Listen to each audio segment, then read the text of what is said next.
quick content note here before we begin this episode of What Am I Rolling? This episode's one-shot, Babes in the Wood, is a game about confronting fears, establishing and strengthening friendships, and helping out those in need. It's a game about exploring the fun and whimsy and creativity of youth in a strange land that fluctuates between charming, comical, and scary. The game often goes between extremes of comedy, charm, fright, and vulnerability. Interpersonal relationships and subjective morality are the main focuses of this game, whilst manipulation and coercion from outside forces is a possible touchstone. And elements of suspense and horror are important, but not ever present. So, if you're not in the right headspace just now, please feel free to stop listening and come back if or when you're ready. Thanks again, and stay safe, my friends.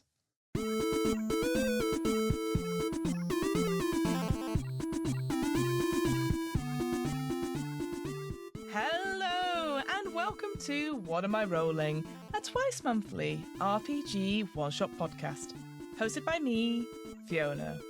This is part 2 of our Babes in the Wood one-shot, so make sure you listen to the first part before continuing on with this episode.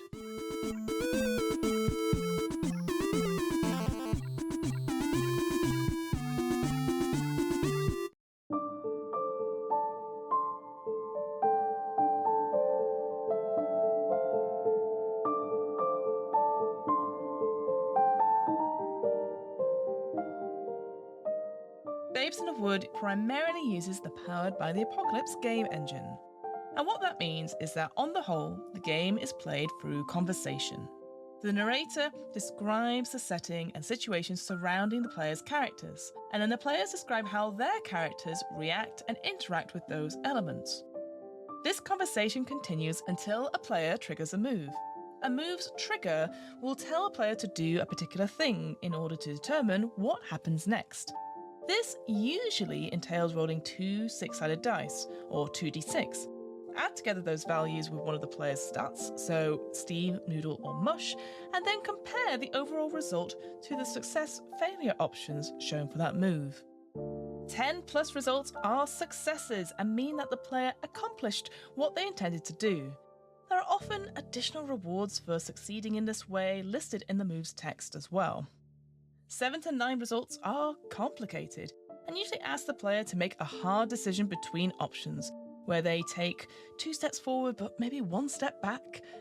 These are often called partial successes, and they are the most common result in Babes in the Wood. And 6 or less results are misses, and mean that the attempted action has an unintended and occasionally dire consequence. The move's text will guide both the player and the narrator in describing the fallout of the attempt. Often, the player will be given a consolation prize for a miss, such as XP, but other times they may receive harm instead of a boon, or in addition to. There's a little bit more to the rules than that. There's stuff about hope, fear, wishes, and XP, but I explain all these in the session as they come up, as well as going through the character creation at the top of the series. You'll also note that we are down a player for the first part of the two-shot. Sadly, last-minute scheduling got in the way, but Matt was able to join us for the second part, and we all thought, heck, let's see how we can introduce a character midway through the story. One last thing before we begin. Naturally, there are times in this one-shot where the players and myself, mostly myself, get the rules wrong or forget something plot-wise.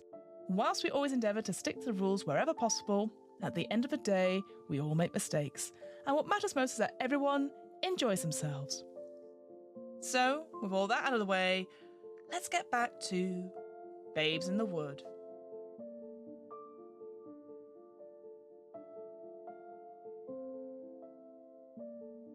Through the woods we go, where it ends we do not know.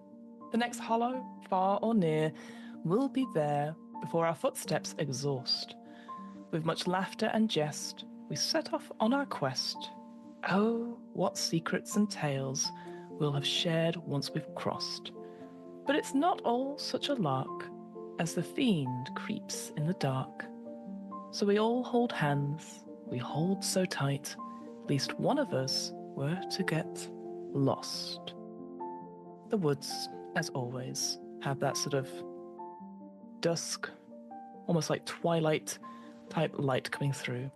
The sound of leaves crunching away under footsteps. The sounds of the odd laugh, people talking, murmuring, just out of sight in the distance. And we focus on a young woods child making their way through the wood. Matt, could you introduce your character for us? What do they look like? Their name, pronouns, and how do they feel about going through the woods at this current moment? So Pling, they, them, is a tiny, like below toddler-sized humanoid. Looks like a child, but wearing a little cap that is clearly the top of an acorn cup. And peeking out from under the lip of the cap is a fringe made of oak leaves. And the only other thing Pling is wearing is a little skirt or kilt, also made of oak leaves. They've got a little leather strap across them with a bicycle bell attached to it. Mm-hmm. And you can just about see big round eyes peeking out from under the oak leaf fringe. And right now they are leaping from patch to patch of sunlight. So as the dusk is kind of slanting through the tree trunks in the wood, there are patches of shade and patches of sunlight, and Pling is just quite happily, comfortably hopping from island of sunlight to island of sunlight and just like tipping up their acorn cap and sunning their leaf hair in every sunbeam that they land in. As a child of the wood, you know that it is a mysterious place. It doesn't necessarily follow nature's typical rules. The sun just simply stays out until it's tired, and then the moon takes over. When the leaves fall from the trees, sometimes they drift slower than you expect, and other times they just drop like a bag of bricks. As you jump from one patch of sunlight to another, just finding your way, almost like hopscotching your path through, sometimes you start to realize that as you start to jump, you land in the same spot, almost as if on a loop. You do it a couple of times before realizing that you are still in the same space. You haven't necessarily moved, even though you've definitely moved yourself to go through. And so you stop and you pause and you look up at all the trees around you, these tall, gargantuan trees, old, their bark sort of crisp and well defined. These sort of age lines are on the out. You know, inside these trees, they've got their sort of circles, the inside of it, knowing how old they are and how tall. How do you feel in this moment? Very young. There are absolutely no young trees in this part No. of the forest. Every single one is grizzled and almost fossilized. The lines in the bark, they're all so thick. Like 6 plings holding hands in a circle couldn't encircle one of these trunks. So feeling very young, feeling a little intimidated is not quite the right word, because like all trees are family in some way, but a bit like when a small child notices that the adults are paying attention to them and they get a little bit self-conscious all of a sudden. And also the frustration, or maybe not frustration, but Pling cocks their head on its side and sort of looks down and sees that they've landed in their own footprints once again, and you know, the same little patch of leaves that they've been landing in and scattering, they've scattered it the same again. And so they just get quite thoughtful and make themselves small. So feeling the attention of all the elder trees on them and also not knowing what's happening, they hunker down and get as small and short as they can, kind of to examine the leaves and the ground underneath them, but also just to sort of get beneath notice. As you stop and you hunker down, you notice how quiet the wood has got. There's no sounds of birds or insects. There's no sounds of murmuring or talking from the babbling brook nearby. It feels quite quiet.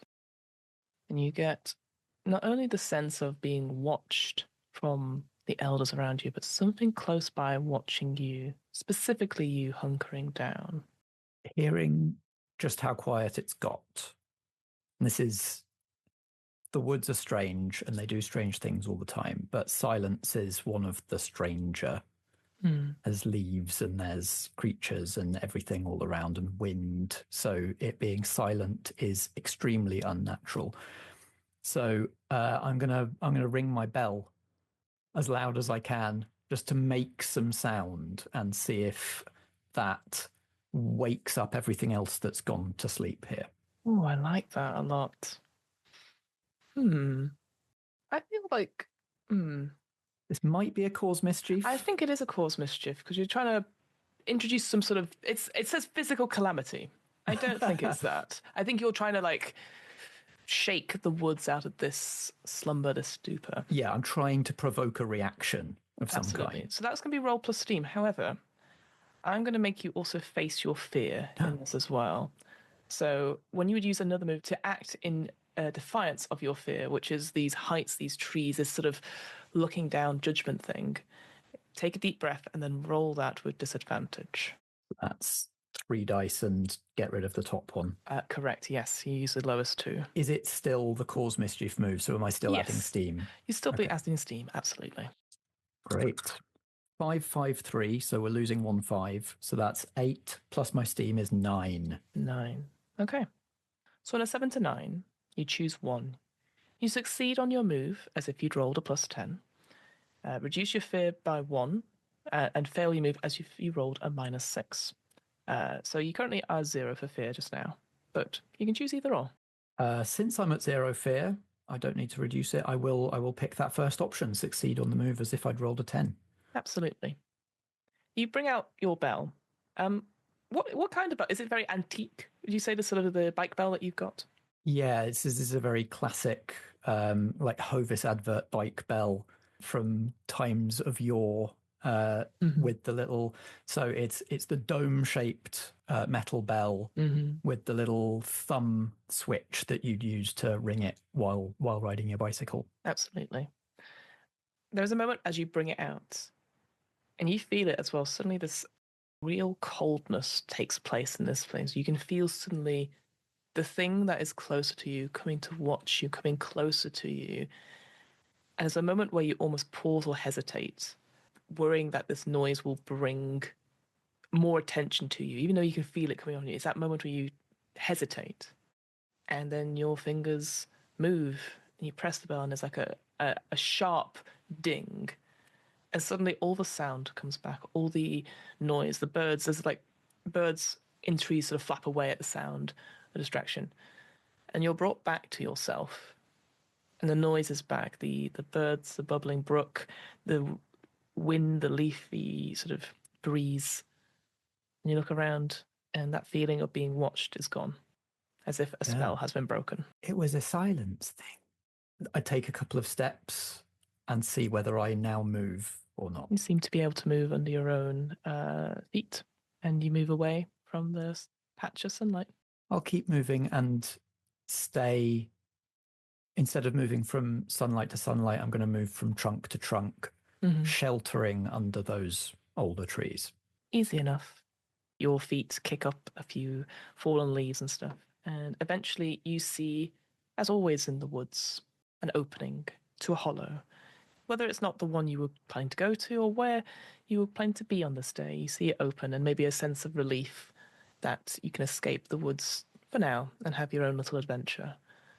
But as you sort of look around one last time to pass through, you can't shake the sense that something had, well, I guess trap is quite a strong word, but had definitely caught you for a moment. And whether or not you escaped or it let you go, you're not entirely sure. Just before I head into the hollow, just turn back and put a brave face on and a brave kid pose, feet shoulder width apart, and just address the woods in general. Say, no silence things allowed in here. and head into the hollow. We go back to our team of 3. We have Molly, a little kid. We have Choo Choo, the train, and we have Augustus, the orangutan. Last time we met, you guys were able to solve the issue that Otherworldly Thunston had of having stage fright, but also dealing with a particular fan, I guess is the wording in quotation marks there. You had met a few individuals of this village of Lonebury, which is almost like a winter-like, like a Winterville, like Candlemas kind of state it is in now. There's snow on the ground. As you sort of make your way out of Otherworldly Thunston's caravan, you can still hear the cries and shouts of people sledding down the local hill. You can see now that the Christmas tree, which you had come to blows with, has now been rectified up. You can see some people are still picking up like baubles and stuff and putting them on. The tree itself looks fine. It definitely looks like it has fallen over and a couple of branches have broken or twisted, so it's a little bit more haphazard than normal. But you're outside, and what I will say is that Otherworldly Tungsten and the Scarecrow have sort of talked it out in their own means of sort of describing stuff, and with the Scarecrow's new outfit, Thunston has sort of made it clear that they'll take care of the Scarecrow and make sure that no horses will eat them, and look after them for the time being. But through various means would tell you that they're very keen to perform for the council at some point of Lonebury, because there's the big sort of festival, the turning on of the lights officially later on. So they've got to go prepare for that. But they sort of doff their hat to you all and make sure that you're filled with sweets and popcorn and all sorts of sugary stuff to make sure you are ready for your journey. But you are currently outside of the caravan with Otherworldly Funston sort of like waving you off. What would you guys like to do? Honestly, I stopped thinking about what I would like to do next and started thinking when you said we're all full of sweets that I am literally full of sweets, but what happens when Choo Choo eats the sweets that are already inside him? Where do they go? And then I stopped thinking about anything other than that. Isn't the back carriage called the caboose? Yeah. And I think is it all that ends where, up there. yeah, Oh, really? Oh, it's no. ejected from the caboose as From the you caboose. trundle along? It's a horrible little line, a trail of slightly eaten sweets, just like almost pooped out as you drive. But still with the wrappers mixed in, I imagine. Yeah. Yeah, like Yeah. a child has just put a silver wrapped fudge in their mouth, chewed it, and then spat it out. Yeah. Delicious. There's a Spanish Christmas tradition of a Christmas log that poos out sweets. I think it's called Tio Nadal. So you're a bit like a steam train version of that, I guess. So Very festive. Thank do you. you know any Spanish, Strat? No.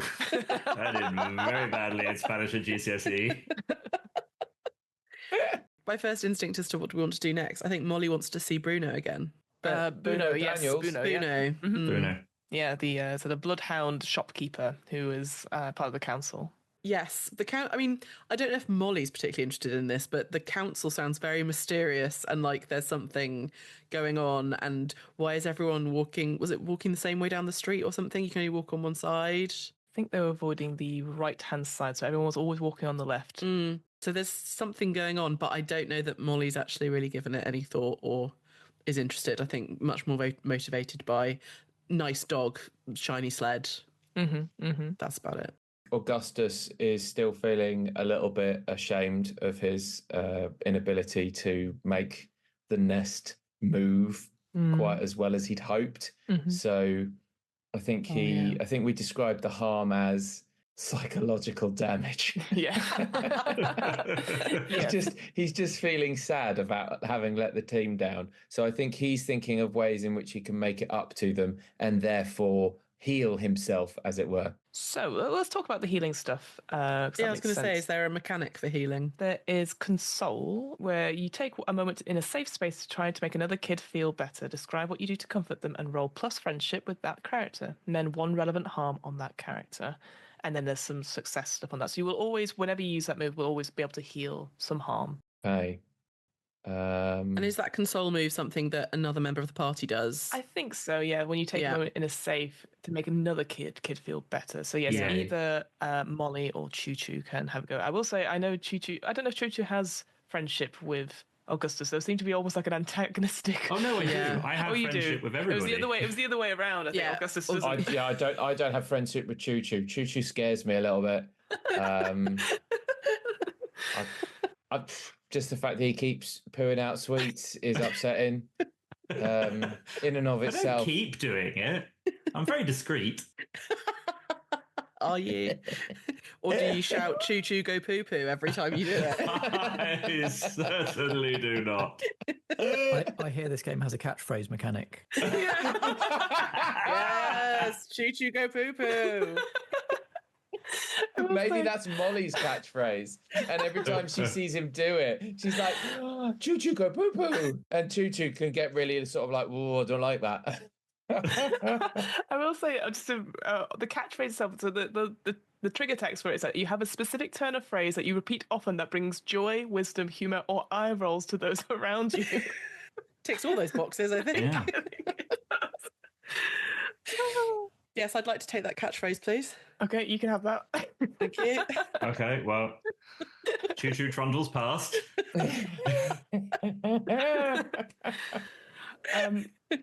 Is anyone consoling Augustus to help heal the harm? I think Molly is, because she's quite emotionally intelligent and just always wants joy and everyone around her to be feeling joy. So we've had a lovely old time, waved off our new friends, and Choo Choo is processing the sweets, and Molly is gleefully jumping along behind him as he trundles along, just shouting, "Choo choo go poo poo, choo choo go poo poo, choo choo go poo poo, choo choo go poo poo," and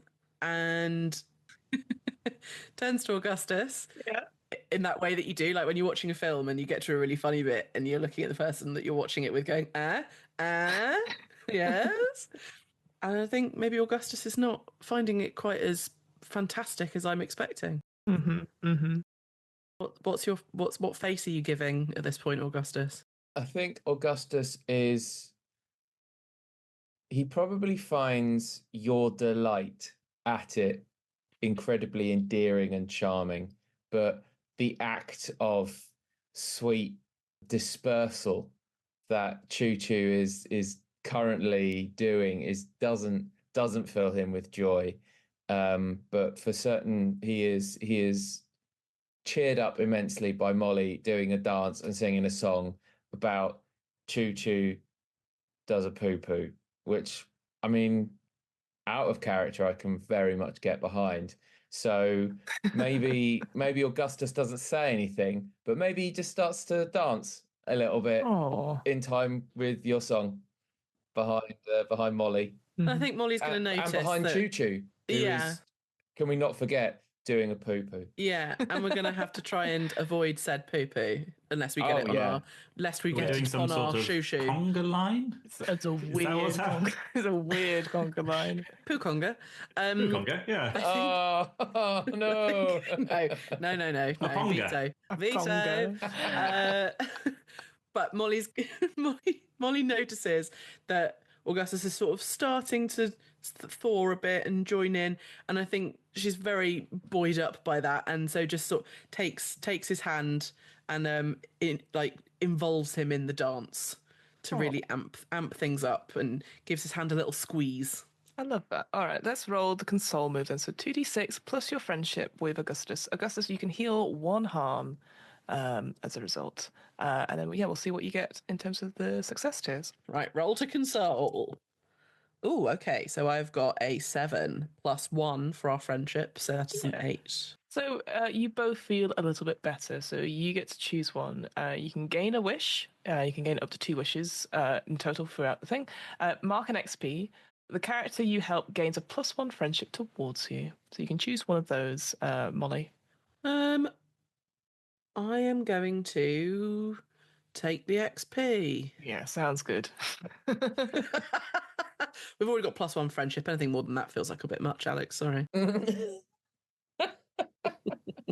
I do like that idea that you start dancing a little bit together and then you go, and now we're stopped. And then you just drop everything like the 5-year-olds do. They're like, I'm done now. Yeah. Fun. That's enough. Brilliant. And yeah, just to talk quickly about the XP as well. So in this game, you can spend XP whenever you want to. So I think 2 XP, you can re-roll dice, etc. And I know from the when we did last time, Augustus, you had 5 XP. So is there anything you'd like to spend it on now at all, like a special move or anything like that? I would like to get a special move out, as I've got 5. So I'm gonna spend 4 to unlock Perk Up. So when your heightened senses make you aware of something non-critters can't perceive, tell the narrator what you sense and roll plus noodle. Ooh, I like that. That's super fun. All right, keep that in your back pocket for sure. And I think last time we spoke about it, Molly, because I know you've got a bit of XP yourself. I think you were keeping it for the re-rolls because you didn't like failing, so that makes total sense for me. Do you say at any time if you would like to use it for something else? But until you say otherwise, I just assume you're just going to be like, yeah, re-roll it, don't like. No, thank you. Only joy here. Yes, that's the rule. Yeah, so you all sort of come out and maybe there's also a little bit of like that sort of Christmas folksy music going on. You know, people are playing. There's a couple of stalls being set up for the sort of Candlemas happening later on. So there's that sort of thing. So all of you are feeling that spirit now, and you've all done a fairly good deed as well. And Flynn, as you sort of come out of the hollow, again, you're seeing this maybe a different place to where our 3 characters came out from before. You're sort of more close to the sort of town square. You see this very big Christmas tree that definitely looks a little bit worse for wear, but it's been dressed up, and you can see there's gentle care being taken of it by the people who sort of realigning it and sort of repositioning it. You can see again the smell of sort of like cinnamon on the air. There's like a little bit of like warmth here, even though it is quite cold still outside. And you see these 3 sort of individuals sort of like dancing along, sort of jolly jokes and japes and stuff like that. And you feel a kinship to them because they seem to be the only sort of children your size and age compared to all the others. I think we said before that all the adults here that you've talked to, unless they're sort of really important NPCs, they're almost like the Charlie Brown adults. So they sort of wow, wow, wow, wow, wow, wow. So you sort of hear that from people, but people don't say anything to you or sort of indicate that you're different in any way. They just let you get by, maybe a couple of smiles and stuff. But you see, all of you see each other, maybe across a street. Things immediately relaxed hearing all of the singing and the music. Like, just there's noise here, and so it's not woods noise, but it's still noise, and that's what they sort of know that they need to get away from whatever was after them. So immediately relaxed, immediately awed by all of the decoration on the tree. Haven't seen a tree dressed up with all of this shiny stuff before. That's new. But sort of attention absolutely veering between singers, shiny tree, and kids my age. Absolutely. Just huge eyes underneath the oak leaf fringe just zipping around the street. Yeah. And I think if Choo Choo is at the front of this sort of improvised conga line, you'd also see, Bling, you are standing out because there is no other woods children out there. So it's very easy to spot this sort of wide-eyed looking child made of wood with this sort of acorn cap on it. I like your bell. Oh, thanks. Are you the king? No. Why? You got a crown on.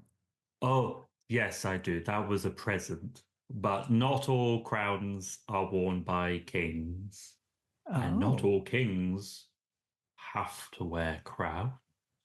Would you like a sweet? Confusing, yes. Here you go. And I blow one out the top of my spout. Catch. Pling snatches it out of the air, unwraps it, just drops the sweet on the floor and takes the shiny wrapper and sticks it under the rim of their hat to start decorating themselves like the Christmas tree. Oh, I thought you'd want to eat it. Oh, that's okay. I eat different ways, but I like being shiny. Oh, well, I mean, if you look behind me, there's quite a lot of other shiny bits that you could pick up and put in. Oh, okay. Augustus in that moment is just gonna sort of just gently put his hand in front of, so kind of blocking the sweet refuse that Choo Choo has left. So Choo Choo's poo-poos, just blocking Choo Choo's poo-poos. And it's gonna say to Pling, maybe it'd be better if you didn't touch those. We have plenty of other sweets to share with you. I will, in fact, take this one off the floor if you're not going to eat it. Be welcome. Have it. Oh, thank you very much. I'd hate to see something like this go to waste. And I pop it in my mouth and I eat it. You've got loads. We're very lucky. We came across some people who we helped out, and they gave us a lot of sweets. And we're currently using Choo Choo to store a lot of them. He's got quite a lot of storage capacity. They had popcorn and big drinks, and you could get the popcorn with butter, and it came out of their mouth and nose like bleh. It was really funny.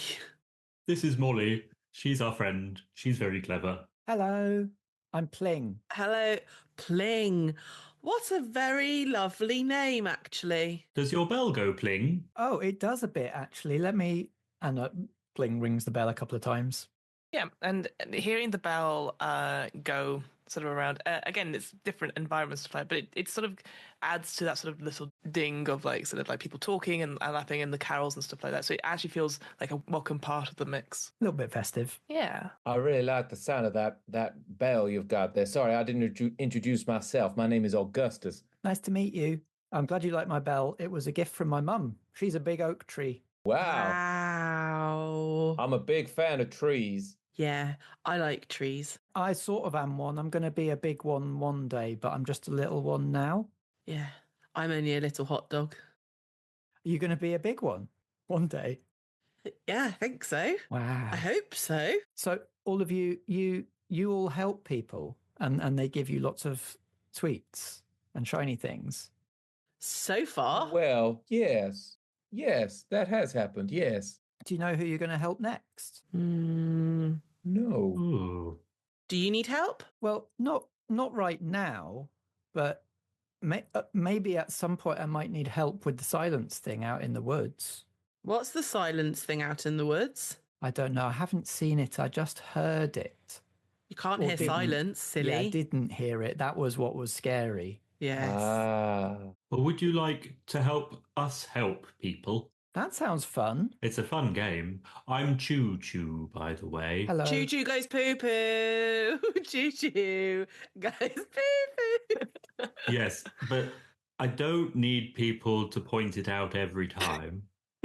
It's a natural engine function, and that's all it is. Can I say it when you do it, though? Yes. Yes. The clock on the town hall strikes the hour, and there's sort of a Big Ben type sort of theme comes across, and the doors open, and you can see hurrying down the steps, looks like to be an older sort of woman, a little bit of like salt and pepper hair, sort of swished back in a very sort of short cut quite close to her head, wearing a big coat. She looks quite cross and grimacing. And behind her is Bruno, the sort of shopkeep. And he's like, "Oh, wait, Harriet, please. I don't think Wesley meant it. Please come back, please." And Harriet, this individual that's been pointed out, sort of comes in between you four and carries on. And you can see, actually, she hasn't been crying, but definitely is on the verge of tears, but she just completely keeps going and walks off down the street, but still on the left-hand side. And Bruno sort of goes, "Oh," and sort of sits down like the proper droops of the bloodhound next to you guys and goes, "Oh, the meeting's over, but we'll have to sort it all out tomorrow at lunchtime." What happened? "Oh, Wesley was trying to convince Harriet to step down and retire, and Harriet wasn't having any of it. And then, those bad words said," and looks to Molly and goes, "lots of worse words than thumbhead." Yeah. Ooh. Oh. That's very bad. We were worried because the postal service has been getting lax of late, and well, Harriet was in charge of like expanding it, and it's now through the woods, and there's been missing parcels and stuff. And I said to Harriet, I'm sure there's just a 3 to 5 business day delay, and Wesley was adamant that there should never be a delay.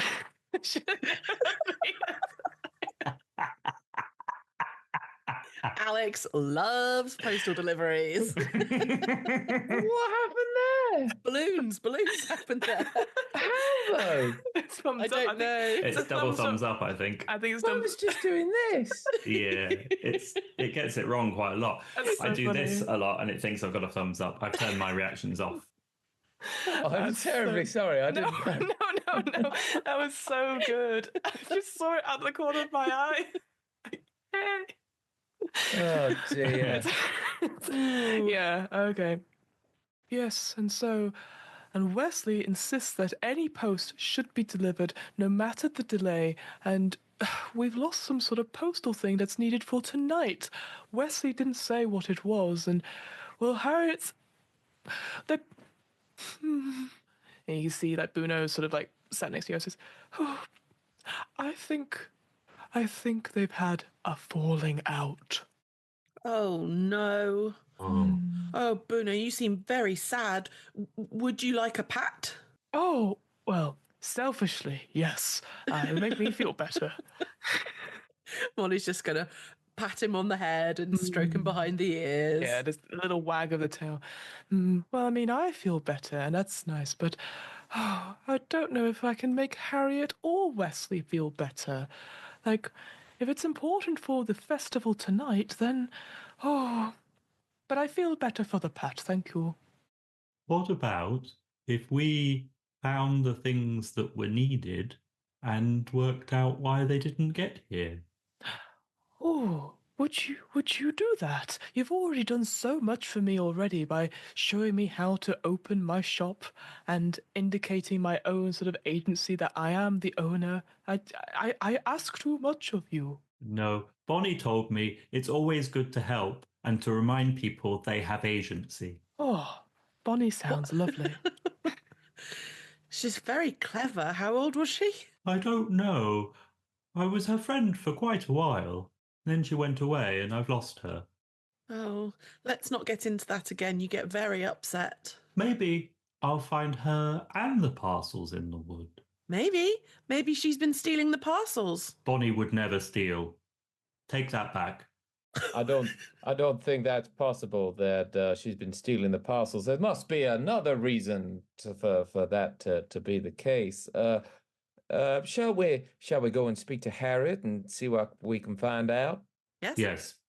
Great. Well, I must get back to my shop. Now that it's open, who knows who else will be trying to buy things, or at least be my friend to take things. Oh, and starts to pad off towards Bruno Daniel's old shop, which is in there. So, yes, the sort of task that has been given to you is that Harriet is a member of the council who was in charge of expanding the postal delivery service and stuff, and through her own means it has gone through the woods, and it seems like either male or male carriers have gone missing in some way.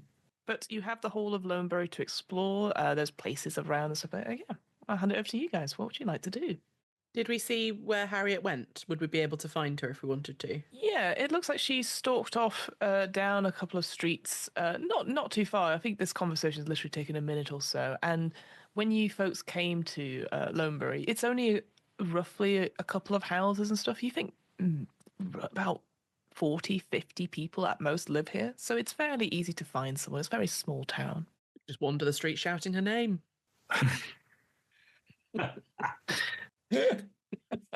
We won't, but we could. I mean, you could. Sorry, Strat, what were you going to say? You look like you were saying a thing. No. No. No. Strat's still reeling from the accusation that Bonnie might have committed theft. Yeah, I think. Treason. Yeah, I think Choo Choo's going to trundle off. He could be pooping. but he's not going to. Okay. Holding it in. Yeah. Oh no. Out of spite? Yeah. Yeah. No, it's so upset. It's not going to poo. Even if it needs to, it's not going to happen. Oh god. Gonna have to calm down a bit. It's constipation Never through poo sadness. in anger. Never ever poo in In anger. anger. That's the moral of this fairy tale, for Yeah, sure. I think. So, Molly, I would love for you to take a gander. You're shouting and you're also looking around. So, yeah, when you take a second Yeah. to survey your surroundings, roll plus noodle for me. I would say people can help with this as well. So, the team up move. So, you can, if you assist another player on a detective move, describe how you help them. And depending on your friendship, you can get it. So obviously if you've got 0 friendship, you'll gain 1 friendship towards them at least. Mark 1 harm if they roll badly. 1 to 2 friendship towards them. You can choose to re-roll one of their 2 dice, but they must take the new result. And then 3+, they get advantage on the roll. And I think everyone can help out here because again, you're all sort of looking for Harriet.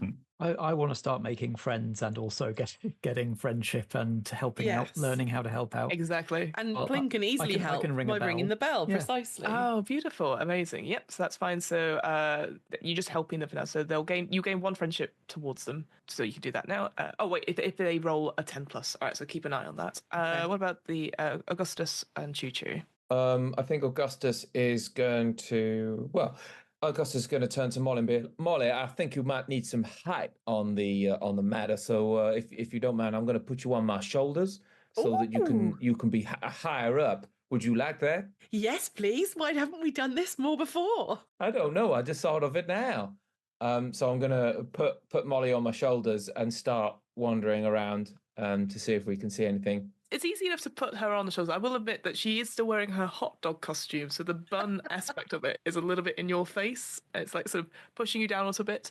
So it's a little bit uncomfortable, but it's not obscure. Like you're not going to walk into things or anything like that. So yeah, so okay, you can get a reroll for 1 of the dice. And what about Choo Choo? See if we can get that other reroll on the dice, perhaps. What are you Choo helping? Choo's still sulking and isn't going to help. You're not going to help. Nope. Ling is also looking absolutely astonished, wide-eyed, open-mouthed that anybody would volunteer to be picked up and made higher up. I love that. All right, Molly, roll for me. You'll take a gander, please. So that's going to be plus your noodle. And you can re-roll one of the dice if you need to. So, that's a 2. Okay. And that's a 4. Okay. I'm going to re-roll the 2. Yep. It's a 3. Maybe I'm going to use some XP. You can absolutely use some XP, yeah. So you go 2 XP and then you re-roll all dice. Might as well go for it. You got to use it. And I've got 5 XP at the moment, so. Swimming in it. Yeah. Okay, full re-roll. Here we go. Yep. Oh, that's better. A 6 and a 4. Oh, a 10. Excellent. So yes, Yeah. Pling, you do get a +1 friendship. You don't get the harm. Instead of harm. You're like, Ooh. with the sound of the bell and with you being slightly higher up, Molly, you can see, like, again, looking around. This is a question for Augustus and Molly. Do you stick to the left-hand side of the streets? I'm going to wonder if I can use my perk up skill now to notice whether or not my heightened critter senses can pick up on why everyone, because we haven't asked yet. No. And I think Augustus is he's not one for just asking strangers. Yeah. So I like that. he's gonna try and figure it out himself. So what do you have to do for that? Just remind me. I have to roll plus noodle. I've got +1 for noodle. And then on a 10, I successfully pick up on something and have an advantage on the next move I attempt regarding that. 7 to 9, my hunch is correct, but sends me into a sensory frenzy. You leave the rest of the group without explanation to investigate further. And then on a 6, you investigate for quite a while, leaving yourself distracted and open to a surprise, +1 XP. There's a lot of stuff that could go badly here. I know, right? Yeah, I like it. Okay, roll 2d6 plus noodle for me, please. Here we go.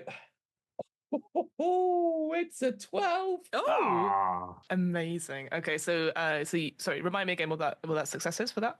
So 10 plus, you 10 plus. successfully pick up on something and have advantage on the next move you attempt regarding it. This resolves first before the success of the finding Harriet. So as you're sort of wandering along, Molly, shouting Harriet loudly, the bell like ding ding every so often. So it's almost like a almost like a mechanism. You say the word ding ding and it keeps going. Choo Choo presumably is sulking but further behind, sort of like lagging behind a little bit. Augustus, you notice that you pass maybe a group of school children as you're sort of like, you can see like, I don't know, school's ended early for the day. They've got the big festival coming up, etc. And you see them all sort of like, joyfully cheering, etc. Like, excited to get their like cinnamon buns and the sort of like warm hot ciders, that sort of thing. And there's like a little playful sort of like, as you're coming up to them, you're coming on the left, they're also coming on the left-hand side. You guys seem to be on the left-hand side as well. And then suddenly there's like a little like, what's the word, like a scuffle, like a clearly playful scuffle. And one of the children, say a young girl, is pushed out onto the right-hand side of the path. Everyone stops.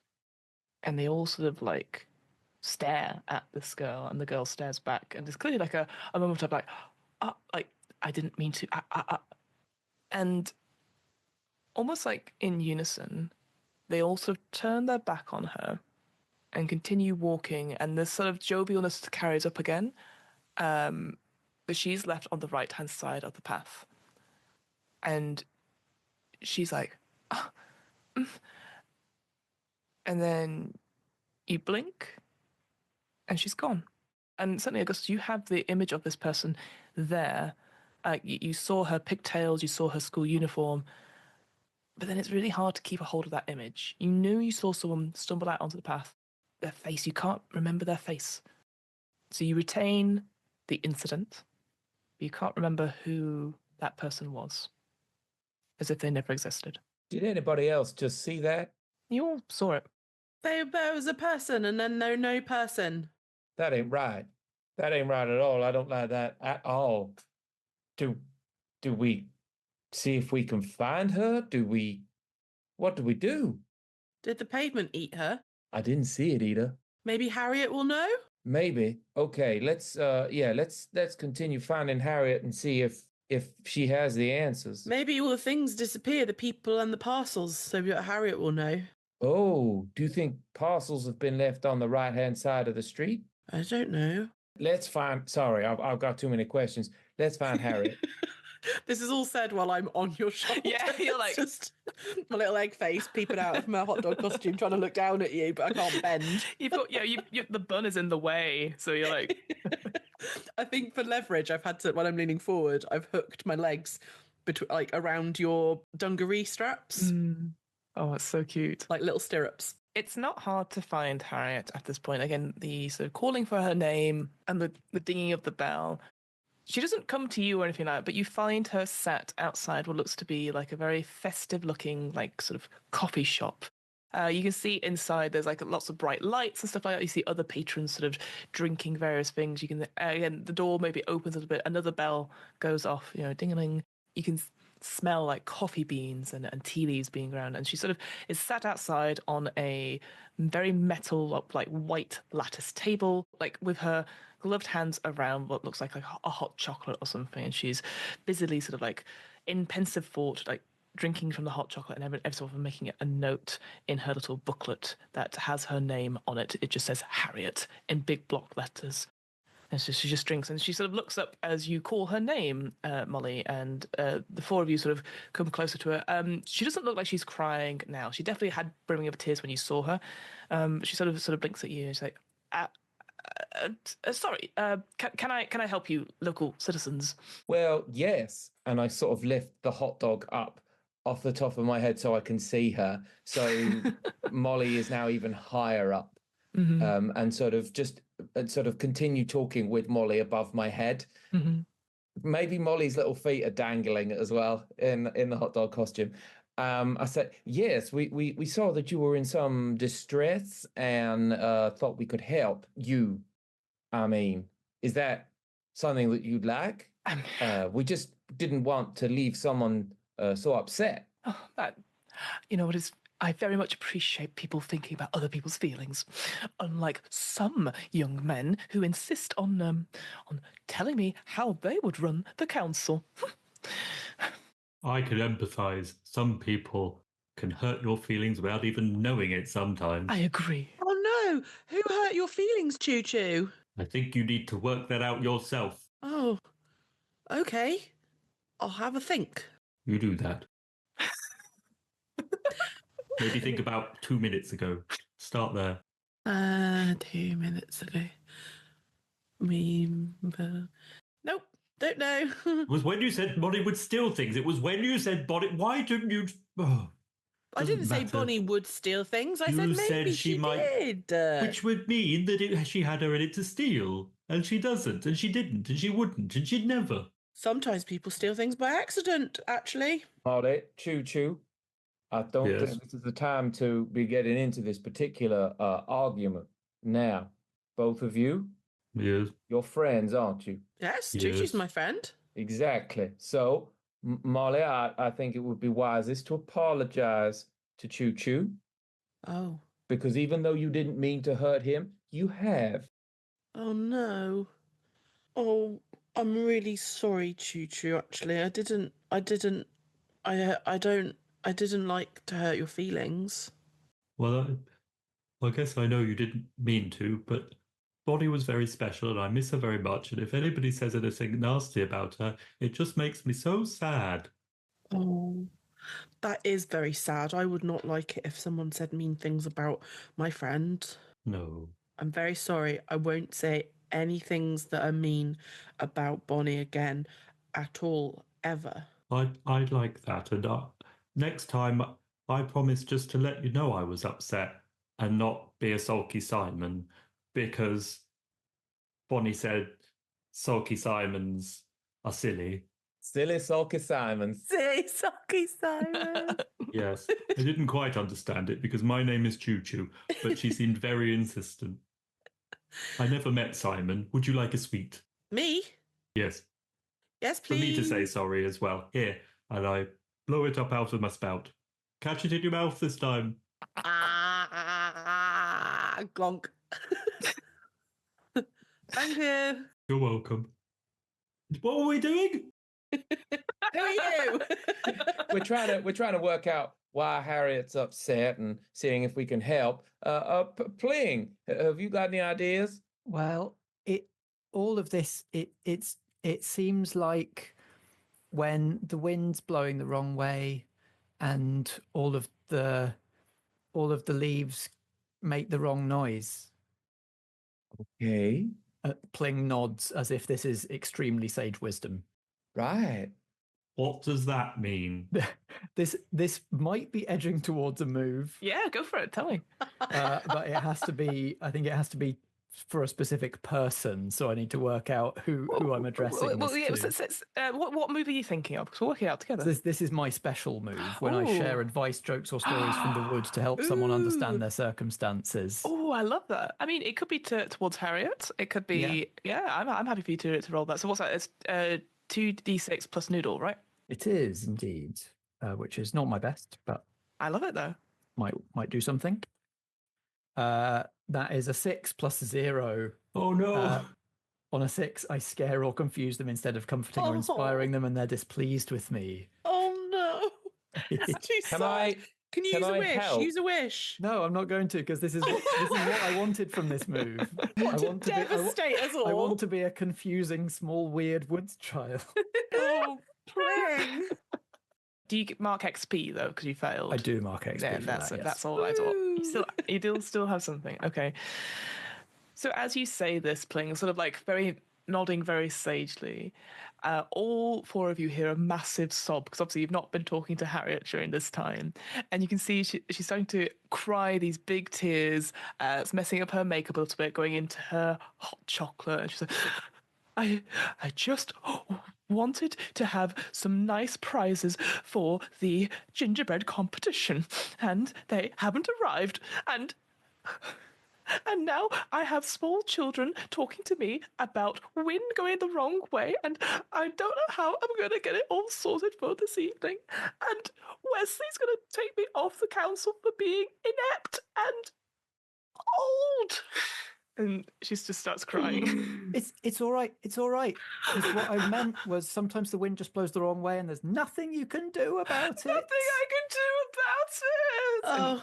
Oh dear. Wait, no. Pling. Yes. You know when we said we helped people? Yes. Do you know what that means? Yes. Should we explain it to you again? Or maybe. Bonnie says helping people is doing things they need you to do in a way they'd like you to do it. Now, do you think you've done that? Sidebar, what a great explanation of what helping people is. Yeah, very much. Yes, I think I have done that because what I said would have worked if everyone was trees. Oh. So I think you get part 1, but you're yet to grok part 2. Let me try. Harriet, I think you need a sweetie, and I'm just going to spit out the sweet that I've got in my mouth and proffer it to her. Are you trying to make friends with Harriet? Yeah, why not? Okay. Let's do the move. Cool. Yeah, describe how you make an appeal to them, which you have done. Roll 2d6 plus mush. So I think I've got plus... Yeah, I've got +1 for mush. Mm-hmm. Oh, it's a 6 and a 3, so it's a 6 and it's 10.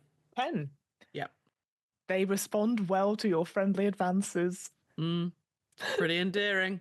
Choose one. You're benefiting from contrast. I done Pling dirty. Or rather, Pling has set me up for a sweet win. Absolutely. So yeah, you choose one. They give you a gift, they tell you important information, or you gain 1 wish. I think you've already got 2. I do have 2, so I would very much like some important information, please. Absolutely. You can see that she's crying, and you spit out this. All I can think of in the moment is the version of a chocolate eclair, so the toffee on the. Yeah, I had toffee in my mind, so it's like quite softened by having been in my mouth. Of sweets. Yes. Really? The hot dog of sweets. It is A chocolate eclair. Yeah, think of a better one. There isn't. I'm not saying you're wrong. I'm saying the wording of that. No one wants a hot dog of sweets. Could you imagine that? So, do you want the hot dog of sweets? A chocolate eclair. I'm like, I don't want them anyway, but also not after that description, because it also means that they're hot. It is very warm, mushed. Yeah. Anyway, What's the condiment? It's the chocolate, isn't it? Well, I mean, I in this instance, my saliva is the condiment. Oh, yeah, I guess so. Because the chocolate's the chocolate's the sausage. dog, right? Right. Yeah. Yes. Yeah. The toffee's the bun. Yeah. What's the mustard? There isn't any. Oh. It's a dry hot Rubbish dog, hot but it's dog. not because it's been in my mouth. Anyway, I think probably we've exhausted this. No, more. Disagree. I think we should actually do a deep dive on how other confectionery may or may not be hot dogs. Okay. Oh well, there's that dolly mixture that's round. Yeah. With Yeah, absolutely. Centre. Yeah. See, Do you need another spin-off podcast, Fiona? I always. You know me, I'm constantly making other people's podcasts, so that's how it works. I think you could call it the hot dog of, and then each week have a different genre of thing. So you'd have sweets would be an episode. It would be like 30 seconds of like, is this a hot dog? And I go, is this the hot dog of sweets? And I go, maybe. Join us next time for... Yeah. so it's more of a TikTok. Yeah, it's more it is of a TikTok podcast. Yeah. Yeah. Absolutely. Yeah, it's for shorter attention span. Anyway, you... This sweet comes out and you hand it over, and it's not like, I'm not going to say it's in drool or anything like that, but there's definitely saliva on it. And Harriet sort of looks at you like and takes the gift. She went, this is the first time someone's actually offered me something today. I even had to go and get my own hot chocolate. So, thank you. And she puts it in her pocket for later. Mm-hmm. You're right. I shouldn't let a small, normal man get to me. I've been on the council for 20 years. So, if you could find out what happened, there's 3 parcels that have gone missing. There's, and she sort of gets out an invoice, like a letter sort of thing, which I appreciate Molly can't necessarily read, but on it there are big pictures of items, almost like a choose your own path type thing about something's missing from here. She goes, there's like a long tube-like parcel. There is a round parcel sort of tied up with bows and stuff, and then there's just a rectangular box and a smaller box and a smaller box, so almost like a pile. And so there's 3 sort of items. So a long tube, a sort of round object shape tied up with a bow, and then this sort of pile of 3 squares or 3 rectangles piled up over, getting smaller from going to the top. And she goes, "These are the only 3 things that are missing from tonight's competition, and it must go well because Wesley said if I made another mistake, then I would be off the council and he'd have to look for a replacement.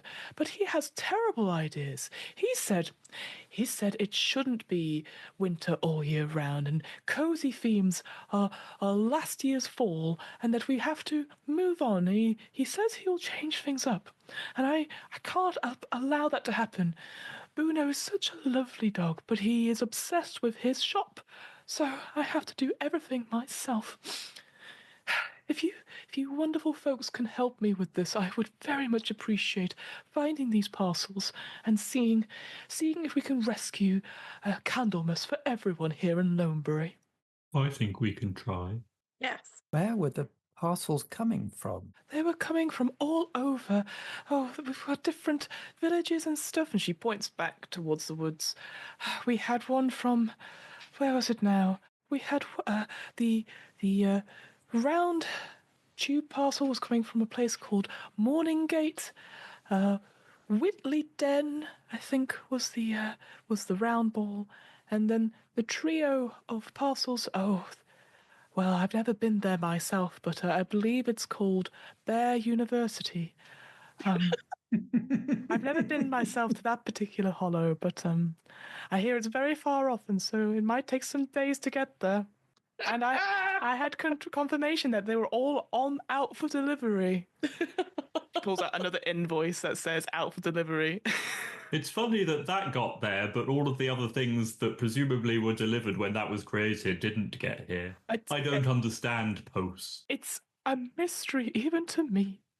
Yeah. Do any of them have a photo of the supposedly delivered parcel in an anonymous stairway? No photo. It just says out for delivery. Unfortunately, yeah, it's not been left at your safe space. It doesn't have anything like that. Neighbouring hollow. Yeah. Am I understanding correctly that they've all been dispatched? Yes. They were en route, but at an unspecified place of said route. Yes. And they just haven't turned up. Exactly. I think what you've got from Harriet is that the postal service that she is actually, what has happened is that she's ordered these things. They've come from these different hollows, presumably having to get here via the woods. When they didn't arrive, she tried to increase sending more postal carriers to go and try and find them, and they have not returned. So it's almost like she's on 3 strike. She's on 2 strikes out of 3. Well, I think we can go into the wood and have a good old look. I would very much appreciate that. Kling nudges Augustus, doesn't want to talk directly to Harriet again because it went wrong last time, but just murmurs to Augustus, "And what about the walking on the right people?" Well, I'm glad you mentioned that playing. Speaking of mysteries, there's another mystery that we noticed today that a little girl got pushed by mistake onto the right side of the road and then disappeared. Would you be able to shed any light on that? There's a big pause. Harriet stops like sniffling and stuff and looks towards the 4 of you, probably directly for the first time, so making eye contact with you all. And she says in a big whisper, "You saw someone on the right hand side of a path." Augustus also lowers to a whisper, yes, we did. "And they disappeared." Well, yeah, it was just a little girl. She had pigtails, and that's about as much as I can remember. "You didn't see anything." Is she lying to me? Ooh. Read your thing out. Read your special move out for us. When someone lies or attempts to manipulate you, you can see the true intent in their heart. Okay. So, it's a lie because you definitely saw someone disappear. However, The way she's looking towards you, you can sense there is a note of fear. And you probably, from that context, would say that Harriet is trying to warn you that you shouldn't be speaking about such things out loud. And so it's sort of going, you didn't see anything. The note of fear is palpable. Like, she clearly sees that you saw something, but she doesn't seem willing to talk about it.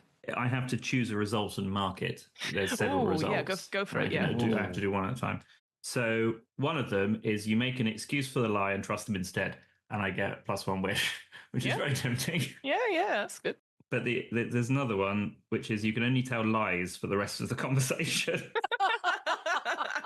That's a chaos option. I love that It option, is. though. I might wait for those for other fun times. So I'm just going to not be able to speak when in the same room as that person because I am terrified. Yeah, it makes sense. Again, the way she looks at you, like you can see she is terrified and scared about something here. Like there's almost like an unwritten rule that has been crossed, not only by the breaking of someone being on the right-hand side, but also speaking about seeing someone being on the right-hand side of the path. So I've got advantage when I on my next move when you attempt regarding it. I'm going to try and see if I can dig a little bit deeper into what Harriet means by that. By consoling her.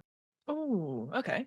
So yeah, I like that. Augustus is going to look at Harriet and go, now, Harriet, I'm getting that you're a little bit scared, frightened to talk about this in public, so we're not going to do that.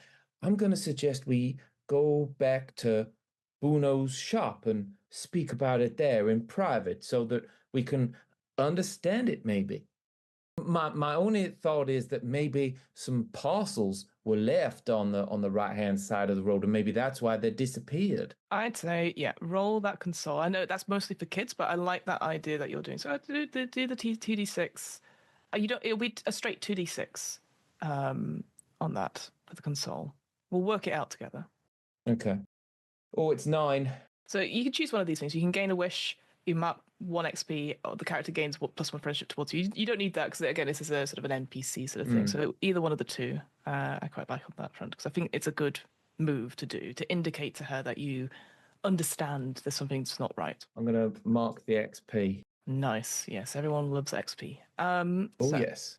You sort of maybe put one of your sort of very big hands like on her, like her hand, whilst the other one's holding the hot chocolate in her hand. And you sort of say these words and you sort of like, making those sort of good things. And she takes a big breath. Because if you are able to get at least 2 of the parcels, we can meet at Bruno's and, just promise me you won't go on the right side of the paths at any time.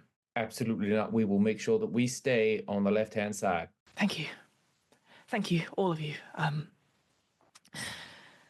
she sort of sits back and she sort of drains the rest of her hot chocolate and goes, right, well, I have some other things I need to do. Someone went into the Christmas tree earlier, so I need to make sure that it's back to function things before tonight. That's very wise to do so. I hope it isn't too badly damaged. We'll see. We'll see. Hopefully that magician will be able to help in some way, although they weren't coming out of their caravan anytime soon. But who knows? Who knows? As she sort of says her goodbyes and sort of makes her way off. Again, all of you noticing as she leaves, she sticks to the left-hand side of the pavement. So we have to do one bit of helping and then they'll let us do another bit of helping. Is that right? We have to find parcels and then she'll let us help about the right-hand side. Correct. That is how I understood that. Helping's complicated. It can be, yes. It can be. Now, which one should we head to first? Should we head to Whitley Dan, Morning Gate, or Bear University? Well, won't all the parcels be in the woods now? Oh, yeah, that's a good point. Well, maybe we should go to Bear University just to make sure it was sent. Well, I think we should definitely, if If it's not in the woods, then we should go to Bear University. Let's go to the woods in the direction that leads to Bear University, and then maybe we'll find it on the way, or maybe we'll find it there. That sounds like a plan to me. So the four of you start to trundle off up the hill towards the woods, and you find a little gap in the woods itself.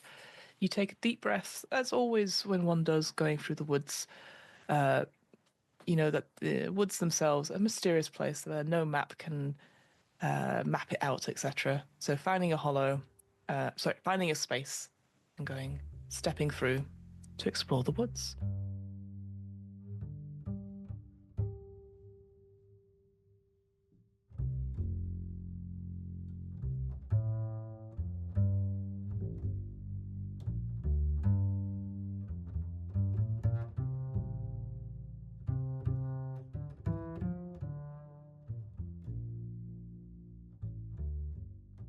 So the woods themselves, each of you has I don't think the word is affinity for the woods, but you've been through it enough times to know that it is a place that is scary at times, but equally is one of it's a liminal space. You walk through it, you hear things, etc., but it's not deliberately out. Not every tree is going to scare you or anything like that. So you're sort of walking your way through.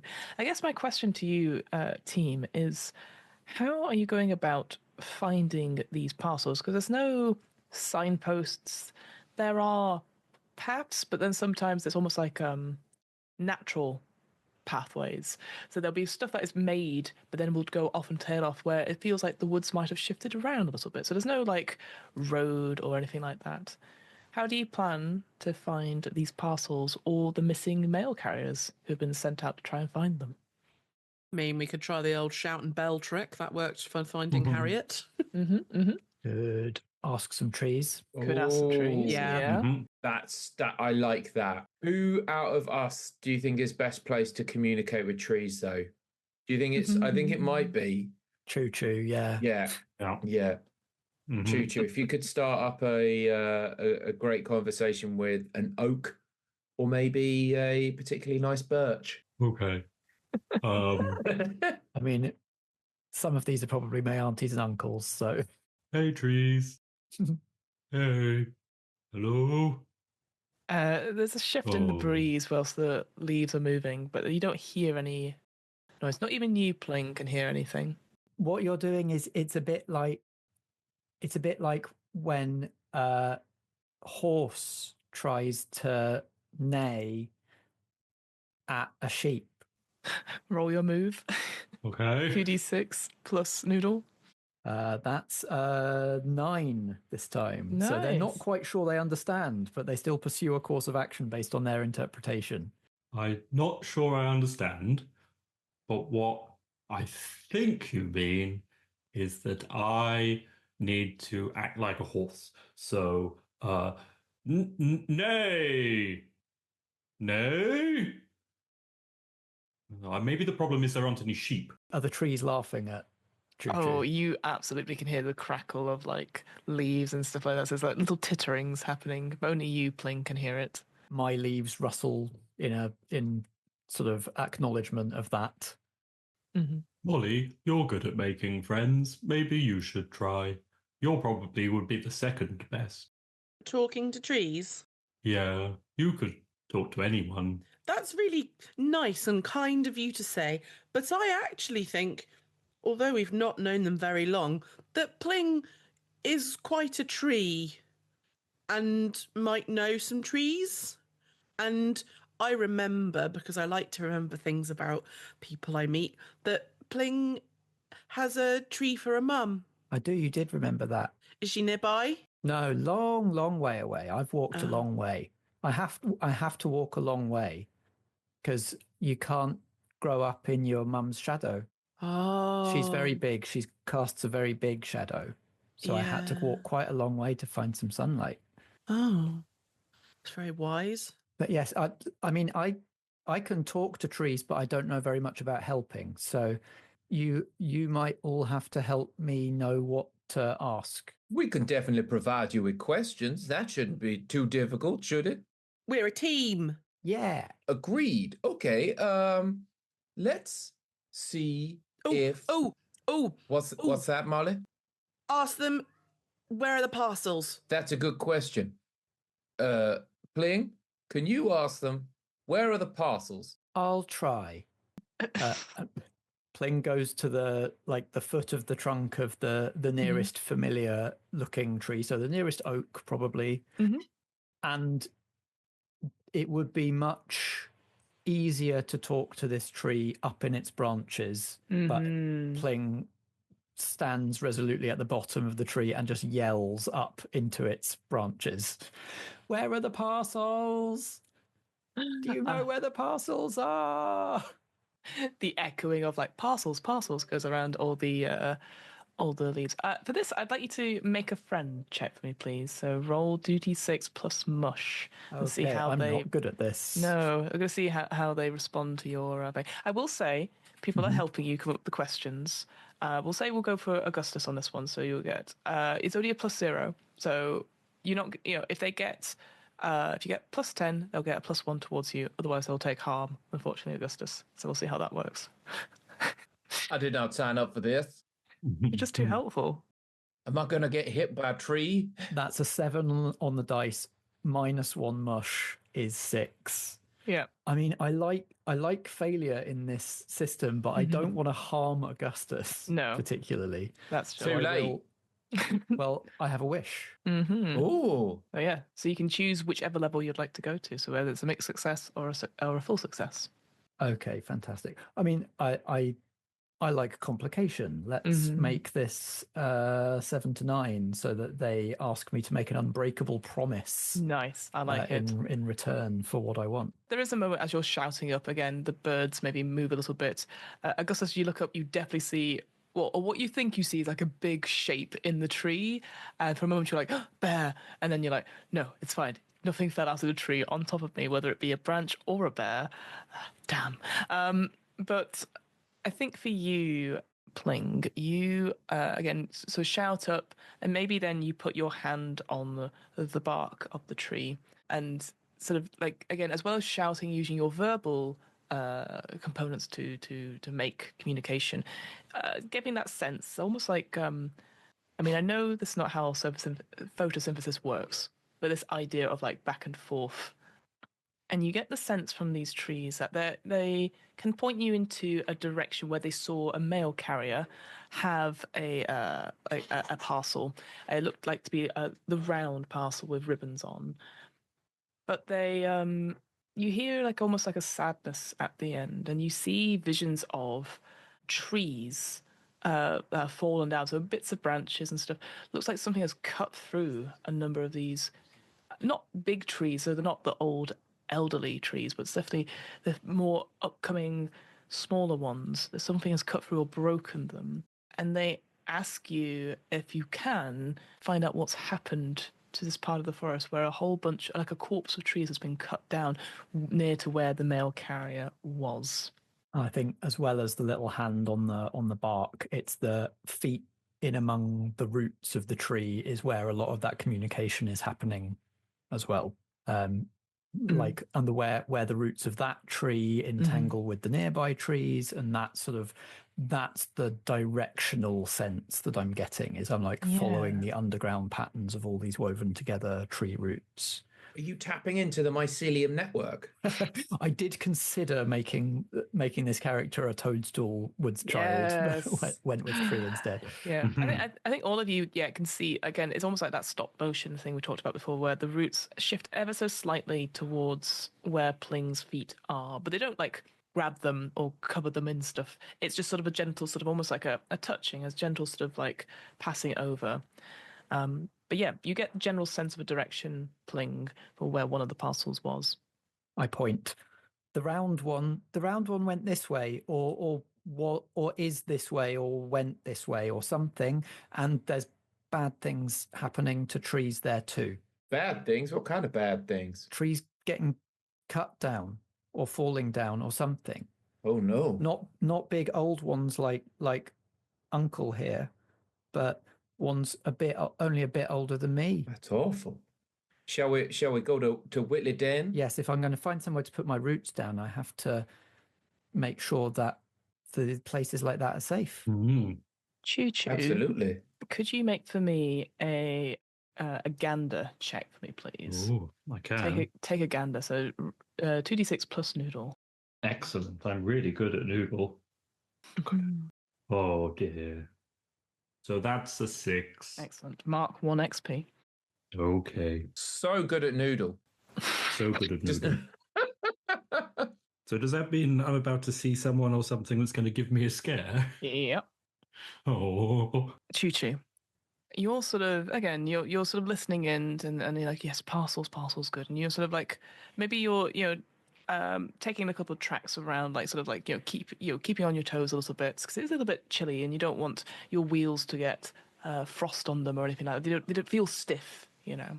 Yeah, no ice on the tracks. No ice on the tracks. Yeah, no leaves, no ice. You're constantly in motion, and you see out of the corner of your eye, between a couple of trees, a little further off, but you swear you see an individual stood, like straight up. Looks like as tall as a man, so 6 foot, quite a bit in shadow. But the way they look like they've composed of several different elements. They sort of, again, maybe as you go by, there's like a shaft of the light comes through the canopy and hits them. And you can see that this person is made up of what seems to be like almost piled up in a way like fruits and vegetables, like sort of like legumes, pumpkins, corn, seeds. You can see like 2 cheeks put there, and long straight hair, and 2 eyes made of strawberries. And you can see this creature there. So I am invoking your fear, which we all know is fear of vegetables. What would you like to do at this point? I am. I think we all know what's going to happen. Yep. Choo Choo poo poos himself. No, Choo Choo yells, "Vegetable demon!" And Choo Choo's as fast as his little things can carry him and hides behind Augustus and then decides that's not enough to hide behind. So turns himself around in a circle and hides behind his caboose. Vegetable demon? Vegetable demon! Where? Over there. It was over there. Where is that in relation to the direction that I was pointing us in? Not in the same direction, unfortunately, yet, but everyone else looks up and you don't see a man made out of vegetables. But it was over there. What do we see? Just trees and an empty spot between the trees. I think you scared it away. I don't think I did. He must be lurking like a root vegetable beneath the ground, like a dirty carrot. Choo Choo, would you like me to go over there just to prove that there's nothing over there? Because I can't see a thing. Well, I know there's nothing there now, but there was. Yeah, I don't need you to prove there's nothing there. I know there was something there and it got away, like the tricksy vegetables, like when parents sneak them onto Bonnie's plate when she's not looking. They're tricksy, those vegetables. They get everywhere. Oh, this is scary. I thought we were only going to have to deal with the silence thing out here. Now there's demons as well. Vegetable demons. The silence thing. Yes. It tried to get me before I came into Lonebury. The silence thing. Vegetable demons. There's a lot of stuff going on. Yes, but we should focus on the vegetable demon that was right here a second ago and is still here, ready to spring out like a spring onion. We need to go in the direction of the parcels and the fallen trees, which wasn't where the vegetable demon was. Okay. And maybe we can all face a different way when we walk so that we see any vegetable demons. That's a very good idea. I'll go in the middle and look down. Right. Okay. That's where vegetables grow. Do you honestly think we're going to get surprise attacked from the ground by a vegetable? Yes. Or vegetable demon? Yes, I do. Right. Okay. Okay. Playing, as you seem to know which way to go, do you want to take the front and I'll look behind us? Marley, which way do you want to look? I like looking in front of me. Yes.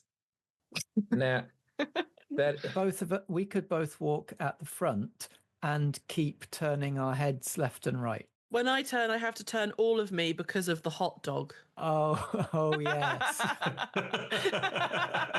That's why I like looking in front of me. yes, there is a logistical element to your observation that we hadn't no. taken into account. We'll just have to walk and not be able to see absolutely everywhere. Now, Choo Choo, I don't think anything's going to come from the ground. Can I persuade you to look out into the woods? You could try. Okay, I'm going to try and persuade you. Go on then. Think of it this way. Was Bonnie always scared of vegetables? I don't think so. So, if Bonnie can conquer her fear of vegetables, I think you can too. But she didn't conquer her fear. She wasn't scared of them, and she was scared of them. And I think she had a very good reason to be scared of them. So what reason should I have not to be scared of them? Tell me, Now- Augustus. Tell me why I shouldn't be scared of them. I am deeply confused by what you've just said. I'm trying to unpick it. My hope was that Yeah. you would be able to channel Bonnie's bravery Oh, and utilize that to help you stand up to your fear of vegetables, because they are, after all, probably more scared of us than we are of them, as we do have a tendency to eat them. well, I mean, this one was a 6-foot tall vegetable demon, but I do understand I do understand you. And yes, Bonnie would be brave and help her friends and do what was needed. And she would distract herself and think of other things. So I'll do that. Think some happy thoughts whilst you're looking out into the forest. Yes, yes. And Choo Choo, we're here with you, and it's always easier to be brave when you're with your friends. This is also true. Okay, then let's go. And as he goes, Choo Choo will sing a little song.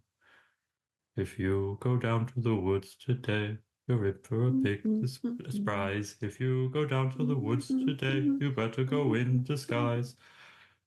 'Cause every bear that ever there was will gather here for certain, because today is the day the teddy bears have their lectures. Ah. Beautiful. I feel much better now. Singing about education always gets me brave. I love that. That's great. So you make your way towards the direction where this was being shown towards you. Molly, could you roll for me? Take a gander for me, please. Do I roll that with? Is it Noodle? It is Noodle, yeah. Oh dear. Well, it's a nothing rather than a 0, so that's okay. It's a 5 and a 2. It's a 7. So yeah, choose an option for me. You infer something important about the folk who live here. You notice an item that piques your interest. You see someone you could help or could help you, or you notice something dangerous. Ooh, I think I'd like to notice something dangerous. So you are, you're wandering through, and you see, you start to look, and you're like almost prepped for it again. That sort of scaredness, like, okay, there's something here. Okay, what could it be? What could it be? And then you turn. And you don't recognize the part of the forest that you were just in. It seems to be different. And you sort of turn your whole body back again to see your friends. And they are not with you. You seem to have got separated from them in some way. And you start to sort of, maybe there's a little bit of panic, that sort of tightness in your chest a little bit. And as you sort of stop and you sort of look around the surroundings, like, again, try to listen and hear and see if you can hear your friends. Maybe you just look too long the wrong way, etc. And then you don't hear anything. You don't hear the birds. You don't hear the babbling brook or anything like that. You just feel the intense feeling of being watched. And as you sort of like, getting a bit panicky, you turn around and you just see in front of you, in sort of like where you were about to walk into, a sort of like black void, pure darkness, which then moves forward slowly, delicately, and it seems just to be this just massive bundle. Or one would describe it almost like hair-like, sort of like the way it's sort of like bundled together, but it's not hair; it's more dark shadow, etc. Just the way it sort of forms, and two white spots of what you would consider eyes, or where they would be, but one eye is sort of higher up, and the other one is lower down, quite far away from it, and it just looks at you. Is it coming towards me or is it stationary? It just has moved out of where it was stood to be in front of you. It's not like you're not like looking up at it or anything like that. It's a good distance away. It's not moved to hurt you or rush at you or anything like that, but you suddenly are alone and separated, and then you see this thing in front of you as it's made its presence known to you. I'm going to try and be very brave. Hello? Hello, I'm here with my friends. They're just behind me. Have you seen any parcels here? Hello? It must be terribly sad to be all alone in the woods, separated from your friends. I'm not lost, though. You're not lost. No. I don't like being lost, so I'm not that. So far from home. Little hot dog. Yes. Thank you. It's a nice costume, isn't it? Who made it for you, little hot dog? My mummy bought it for me. We didn't have time to make it, but that's okay. It's still good. It's very good. Do you wish to get home, little hot dog? Maybe later. I'm busy with my friends at the moment. Thank you. Where are your friends? Well, they're just behind me and I'm going to find them right now, actually. Choo Choo? Augustus? I think they've left you. No, they haven't. And actually, I've just got a new friend. So it's very exciting. They actually. all left you just as you left your mummy. No. Pling? Pling, ring your bell so I can find you all, please. You are lost, but maybe I can help. But I don't know you. You're a stranger. I am a stranger, but I am a helpful one. How would you help me? Oh, I can help you get back to your friends, put you back on the path. All I ask is for a gift. I've got a spatula. No, not that kind of gift. It's a very good spatula, good pair of tongs. It's actually tongs, yeah, sorry. Yes. No. I wasn't going to correct a 5-year-old. This sort of creature sort of leans down. Again, you can see it is quite a big thing, and it sort of crouches down almost to be your level. There's the eyes sort of separated to look at you, and they haven't blinked this whole time, these sort of white pools in this darkness. Like, where the light comes from the canopy, it doesn't hit through. It then looks to you and says, I want the parcel that you will find. The festival doesn't need it. I would like it if I help you get back to your friends, if you find the parcel, I would like to have it. But then we won't be helping Harriet. That's not very kind. I can't give it to you because we've said we'll give it to Harriet. I think you don't have much choice. If you don't want my help, that is fine. But it would be a shame for all the other children who are lost in a wood that they don't get to play. They stumbled upon my side. And when they do, they come into my domain. Where are they now? They're inside. Inside what? If you wish to find your friends again, all I ask is for a parcel. And, and sort of leans back a bit. No, maybe if you are so unwilling, if you wish to help Harriet, that's fine, I understand. Maybe your sled. Oh, that was a present from Bruno. But I suppose we did already have a lot of fun on it, so you could have a borrow. I accept your gift, little hot dog.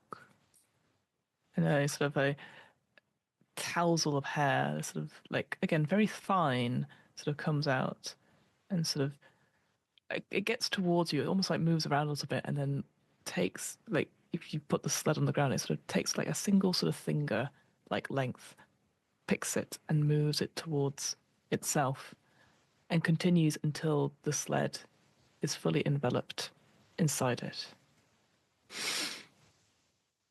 Oh, yes. They're all quite happy with that. A good gift.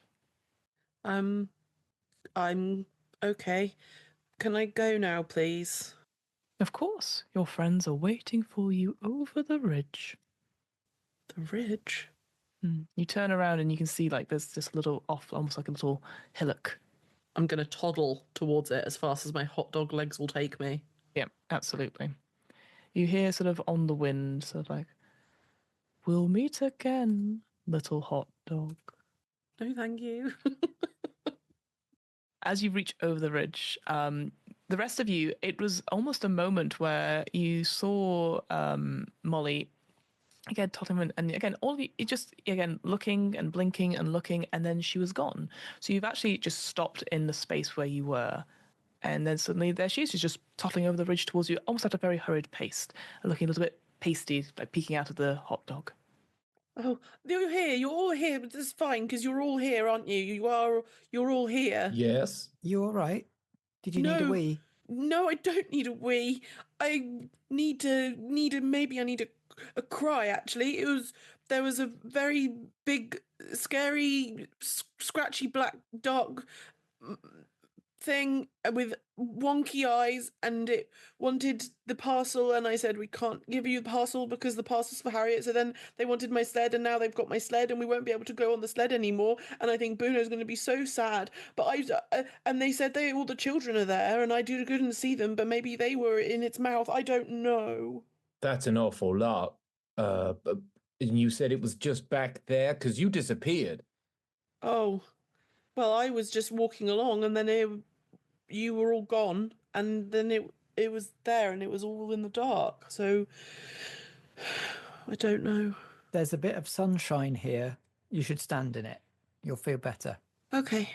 Yeah, standing in the sunshine, it feels quite warm, and like you realize that tightness in your chest is starting to fade a little bit. You are holding your breath quite a bit. Spread your leaves. Yeah, shaking it about a little bit, as much as one can wearing a hot dog costume. You're sort of like, limited arm movement perhaps, but yeah, it feels good. Question. When Molly disappeared, was it a disappearance in a similar vein to the small girl on the right-hand side of the road? Very much so.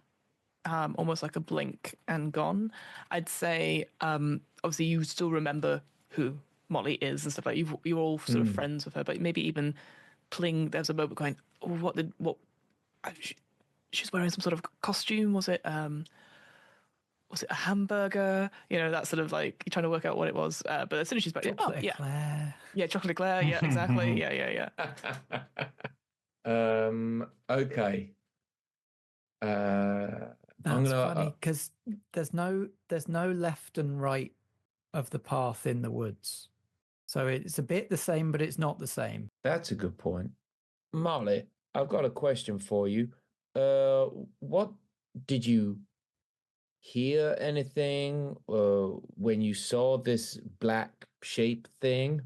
Ooh, that is interesting because actually I didn't hear anything at all. No noises at all, nothing. Just the what? What is it playing? It's the silence thing. I was going to tell you, but I didn't have time. If everything goes quiet, you've got to make lots of noise. Well, I did talking. Oh, but that didn't work. No, it was just the big Oh, scary wonky eyes. It worked in that you got back, though, didn't it? But I had to give it my sled though. Yeah, why does it want a sled? For the children. It sounds like it wants the parcels. Yes. It wanted parcels. I don't know if the parcels were for the children, but I think the sled is for the children. If it's taking children, why does it want to give them nice things? Augustus is going to climb up a tree, the nearest tree that he can find. Yeah. careful. Don't worry, I've got this. I'm arboreal. And Is that your catchphrase? I love that. maybe it should be. Maybe it should be. I don't know. I don't know. it's no choo-choo go poo-poo, but... No, it's not. It really isn't. Doesn't trip off the tongue. And I'm going to attempt to see if I can find a woodland creature to communicate with. Ooh, I like And that. I'm going to use my special skill, which is commune with nature. Ooh, yeah, describe what that does for us, please. So when I attempt to gain intel or assistance from a forest animal, roll plus noodle. So I'm seeing if I could find someone. Fingers crossed a squirrel, because if I find a squirrel, I'll be so happy. Absolutely. Roll 2d6 plus noodle then.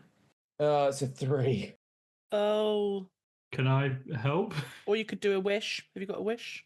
Oh, yeah. you've Not got a squirrel, it's a bear. So what do you get on a failure? And then we'll go for if people are going to help or use wishes. So I think there has to be a creature for me to communicate. Yeah. So my first move was to try and find a creature, and I've clearly not done that. So...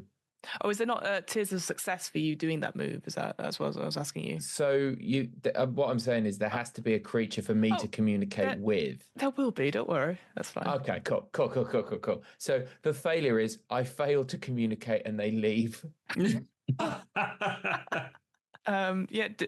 Choo-choo, do you want to help with this at all? Or are you just having to I will. Do you want to wish it or do you want to help? It sounds like it was a pretty bad dice roll with your 3. It was a 2 and a 1. It was a 2 and a 1. It was horrendous. How do wishes work again? Do I just... you just choose the result you would like. So it doesn't bump it up or anything like that. You could just it's a mixed success or it's a full success. Or if it's the other way around, go, actually, I want it to fail for whatever reason. Again, it's a more narrative thing. I think I'm going to use a wish and bump it all the way up to a 10. Ooh, tell us what you get. You can communicate with them and they have valuable skills or information to share. Oh, I like that. I like that a lot. Okay. How far do you climb up, would you say? Pretty high up, because if these are old trees, their branches aren't going to even start till maybe sort of 10 foot up. So I've gone quite some way up. Yeah, absolutely. You're climbing quite high, and the rest of you are sort of looking up, going, "Oh, be careful, Augustus," and all that sort of thing. And as you go, again, not looking up. Yeah, you're looking. Yeah, you're looking straight down at the ground, going, "Good luck." Choo-choo still is as well, both of them. It's just Molly with the hot dog costume, so she can't look that high either. So big tilt back for that. Big tilt. Looking. Yeah. So you climb your hand over foot over hand, etc. Very easy for you, and you get to the first sort of bit of the canopy as such, and you start to break through it. And as you get through it, you see up here on the branches there looks like to be several sort of cobwebs, several sort of things. Again, some quite small, some quite much larger between the stuff. And then you turn around and you start to notice that on some of these branches there seems to be shapes sort of wrapped and bound of all sorts, really. You can see some small bits, some large bits, some long individuals, and coming down from one of the branches to meet you, because you might have like twanged one of the webs coming in. It looks to be a sort of giant spider, but in the sense of if you like blow up a picture of a tarantula, it actually looks very fuzzy. Rather than scary. I have to make that clear because I don't know if you've seen Eight-Legged Freaks. They were going to use like big images of tarantulas, but they just look too cuddly. So they had to make CGI versions of them. So it looks like a very cuddly spider as it sort of comes down and it sort of twists its fangs together and be like, "Hello, what? I wasn't ready for guests. Oh," and you see its little legs start to spindle as it's trying to clear away various detritus on the branches, a couple of leaves and stuff. "Oh, didn't expect guests. No. Oh no, I'm sorry. I don't mean to intrude. I've come to ask some questions. Questions. Oh, Penelope loves questions. Tell me. Oh, well, sorry, Penelope. My name is Augustus. Oh, charmed. I have a friend down at the bottom of the tree that had a rather alarming interaction with a big black being with misshapen eyes at an odd angle that seemed to be able to remove all sound. Have you experienced anything like this in your from your vantage point up in this tree? Oh. You see the sort of the nervousness twitch sort of comes back in her legs. Oh, I that's why I'm up here. I don't like going down there. No. So that he can't get me. No. I'm happy to be up here. Yep. And if I see other people wandering about, if I feel like they're in danger, I just scoop them up and I keep them up here so that they're completely safe. Yes, all safe. And you can see she starts to pat various what look like sort of sacks around her. Yeah, all safe. Right. And how long have... No, I'm getting sidetracked. So so many questions. So you seem to know of this being character. Do you know anything about them? Oh, well, yes, it's the it's the fiend. Oh. Oh, now I've heard him mentioned before. Yes. Yes, well, shouldn't Right. say things in case the Duly noted. yes. Okay. Okay. Yeah. But it's okay. He can't get to me up here. No. And he can't get to any of us up here. No. Question: when you say us, is this all of the people that you've quote unquote saved? Well, I mean, I always ask if they would like to. Sometimes they aren't able to say anything. Sometimes there's a lot of screaming. Oh, I don't know why. It's so scary. So I just make sure that they're okay and they just take a little nap. And they'll all be better. Yes. How long have they been here? Oh, well, they don't seem to. Well, they enjoy their naps so much, so they tend not to. It's well, I like having guests around. Do you? Yes. This is the first time I guess has actually come to my door. Often I just tell them to come back to mine, and they, well, they do. That sounds delightful, Penelope. Yes. It's been an absolute treat talking to you, and but I'm gonna have to go back down to the forest floor. Go. Oh, I guess don't tend to go. Well, you know, we've got a job to do. A job. Oh. Yes. What kind of job? We're actually hunting for some parcels. I don't suppose you've seen anybody delivering parcels around here, have you, as well? Oh.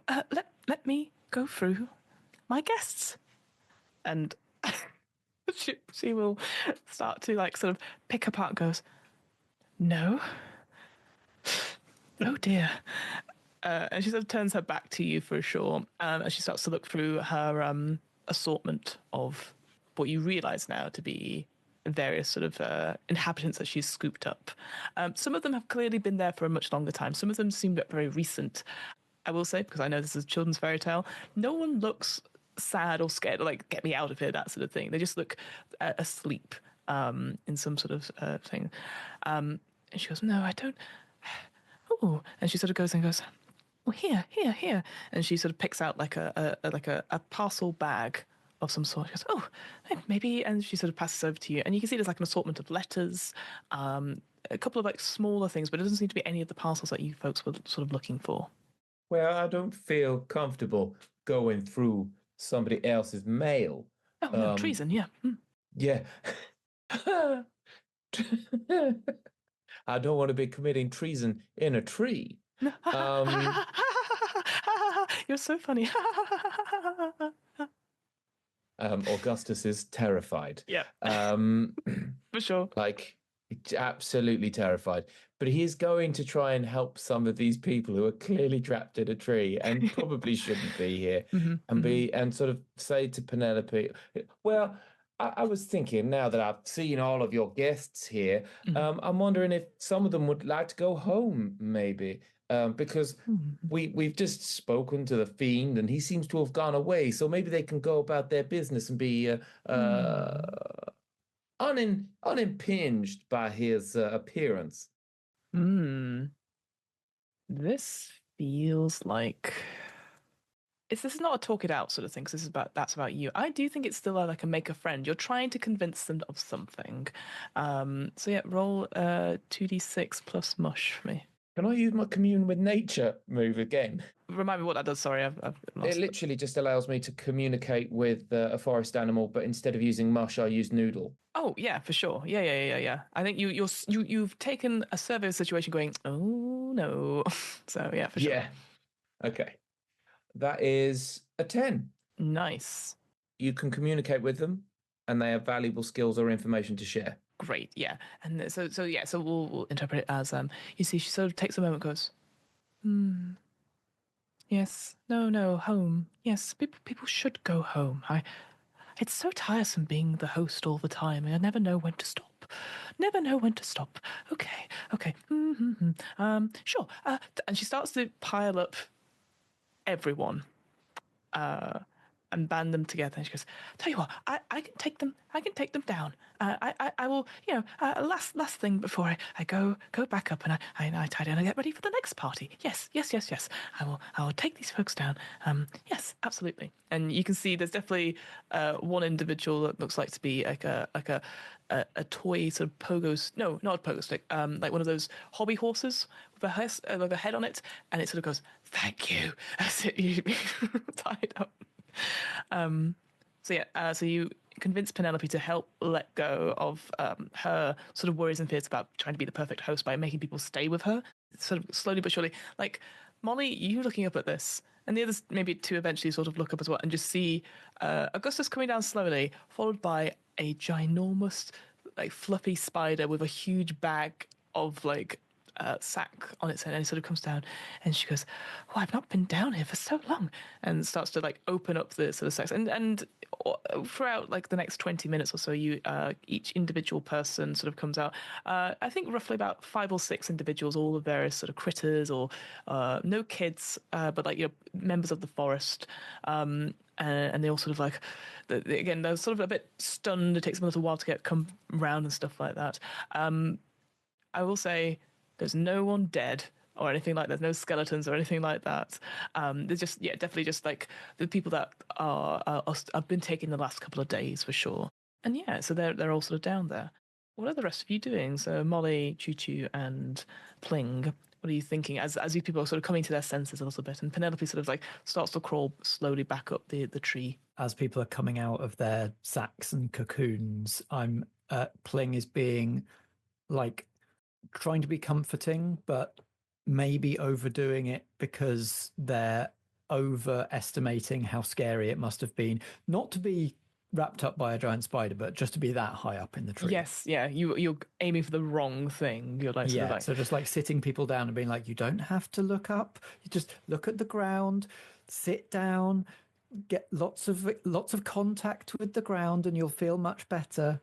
Oh, I really like that. You know what? I'm not going to make you roll for that, because I like the fact you are trying to be comforting. So I'm going to say, well, all of you will get this.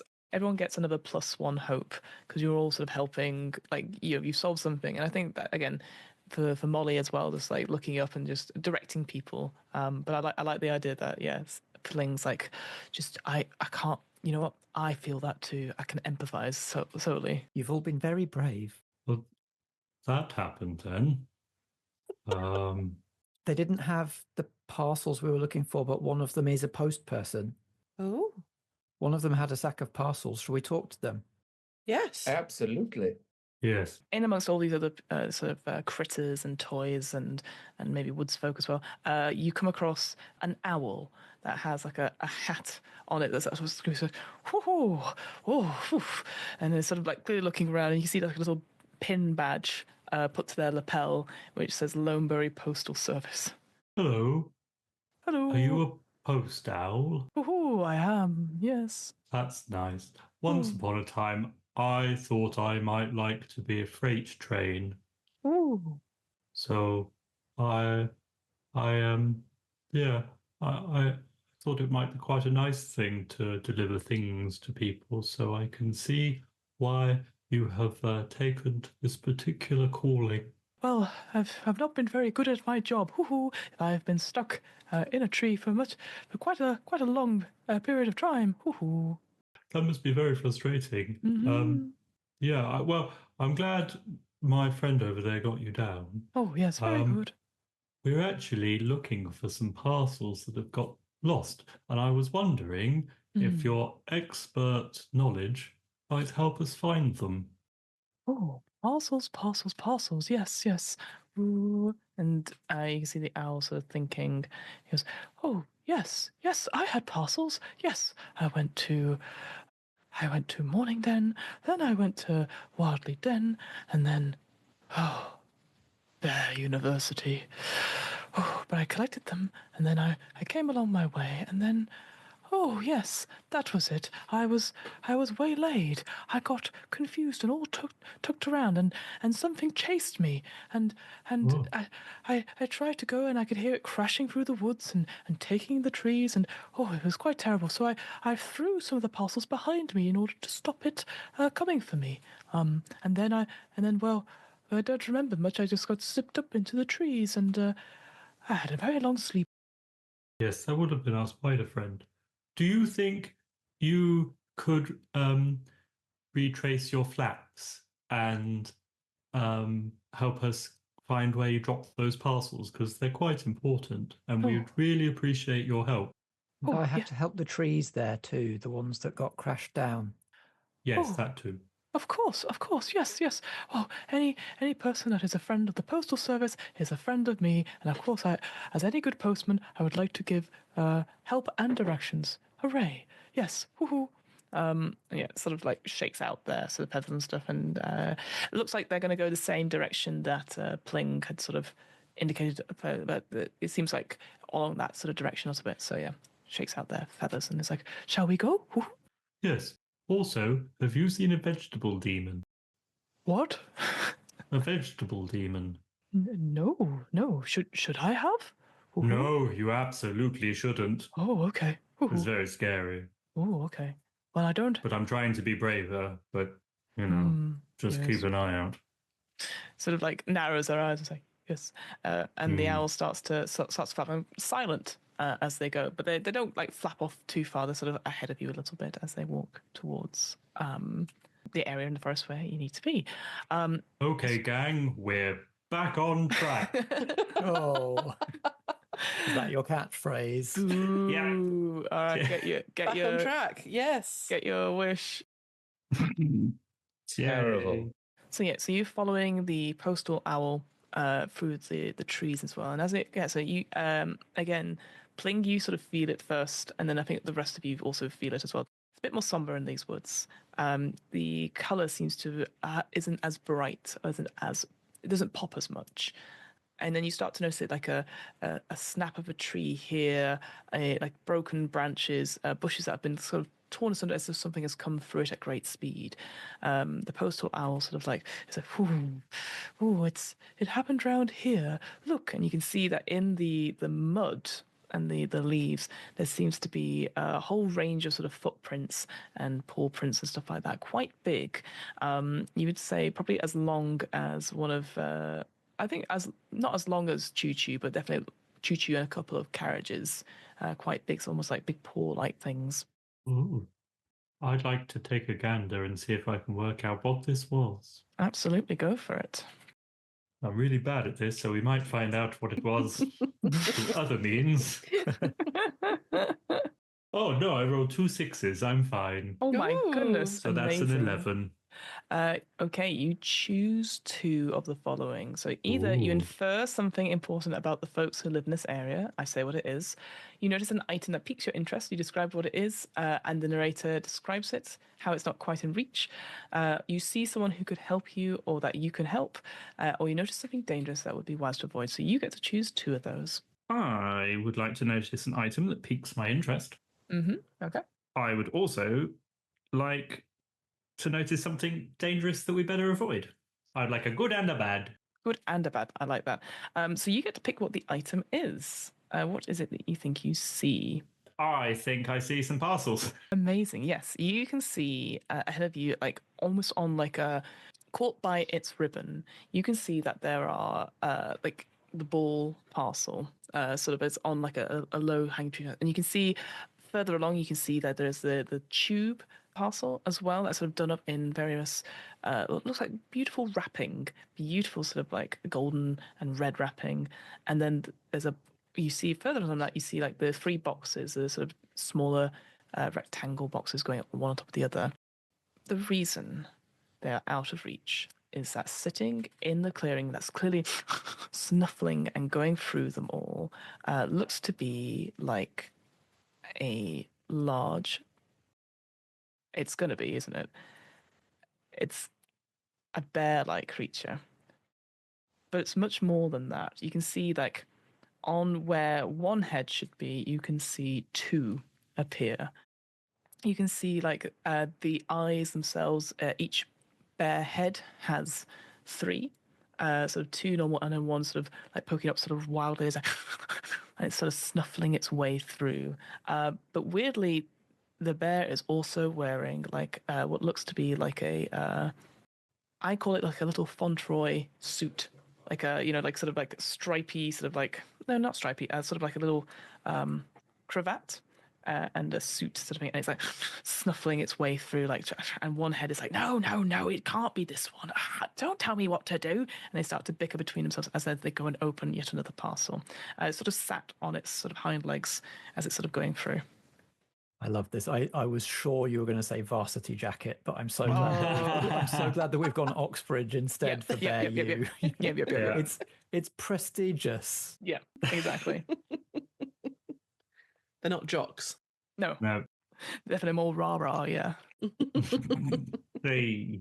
So the item is out of reach because currently the this 2-headed bear thing is sort of snuffling and snuffling through the things. And what's the thing that's dangerous and we should avoid? It's a bear with 2 heads rather than 1. I will say the 2-headed bear creature hasn't sort of noticed you. It seems distracted by its own snufflings. Okay, team. Rally round. Post owl? Ooh. Was this you? Ooh. It's you. Ooh. Good. Oh, okay. Was this what scared you away? Ooh. As you can see, it's sort of shivering and then it's like the feathers twitching. Yes. Okay. Do you know their name? Oh, no. Ooh. They just came after me. They were so angry and so frightening. Ooh. Oh. Do you know why they were angry? Oh, I didn't stop to find out, because in the animal world, well, birds get eaten by bears, and this one has 2 heads, so twice as much chance to be eaten. Okay. What do we think we should do? I'm a little bit out of my depth with bears. Well, bears are hungry usually, so we should give them some food. We've got lots of sweets. Guess so. I mean, they're all in me. I like that plan, but he can't eat you. No, I'm not bear food. You're not bear food, but what's in you is bear food. So maybe Yes. if Choo Choo does a poo-poo, you could leave a little trail of Yes. breadcrumbs, as it were. You know, You know what? Even better than that, but building on that in a yes and kind of way. How about somebody that's very good at causing mischief makes a little trap, and I choo choo poo poo the bear into the trap, and then we Ooh, trap it. Yes. I think that'd be quite fun. I think that's a good idea. We should trap the bear. Pling doesn't hear this because Pling is already off about to cause some mischief that could play into this plan. Incredible, incredible. Well, let's do this genius plan stuff. Let's plan it first, as always. We do this genius plan. So just describe what you're going to do, or what your plan is for doing stuff. I guess if you've already off causing mischief, what's your plan, Pling, first? Pling's first priority was like check on all of these trees that have been damaged, you know, uprooted or snapped. And I think there's one or two that are splintered and kind of ready to fall. And Pling knows that the way you help a tree like that, even though it's sad, is to help it fall all the way, or help the splintered part come away completely, so that new growth can come from the stump. Yeah. And so Pling is off talking to those trees that are half fallen to persuade them, or like help in any way they can to get them to fall all the way, and they could fall onto the bear. Yeah. Or, you know, fall onto a place that you're going to lure the bear to, and I either like that. trap it or bonk it on the head, or whatever child-friendly end we want. Yeah, I like that. Okay, so that will be a causing mischief. So we won't do it yet because I think unspokenly you've gone to it and you can see that's happening. So I like that. So that'll be maybe the last thing we do of the genius plan. So that's what is going to happen there. So that'll be a cause mischief move. What about the rest of you? If we're doing this plan, what are we thinking about getting the bear away from the parcels, or trapping it, or whatever?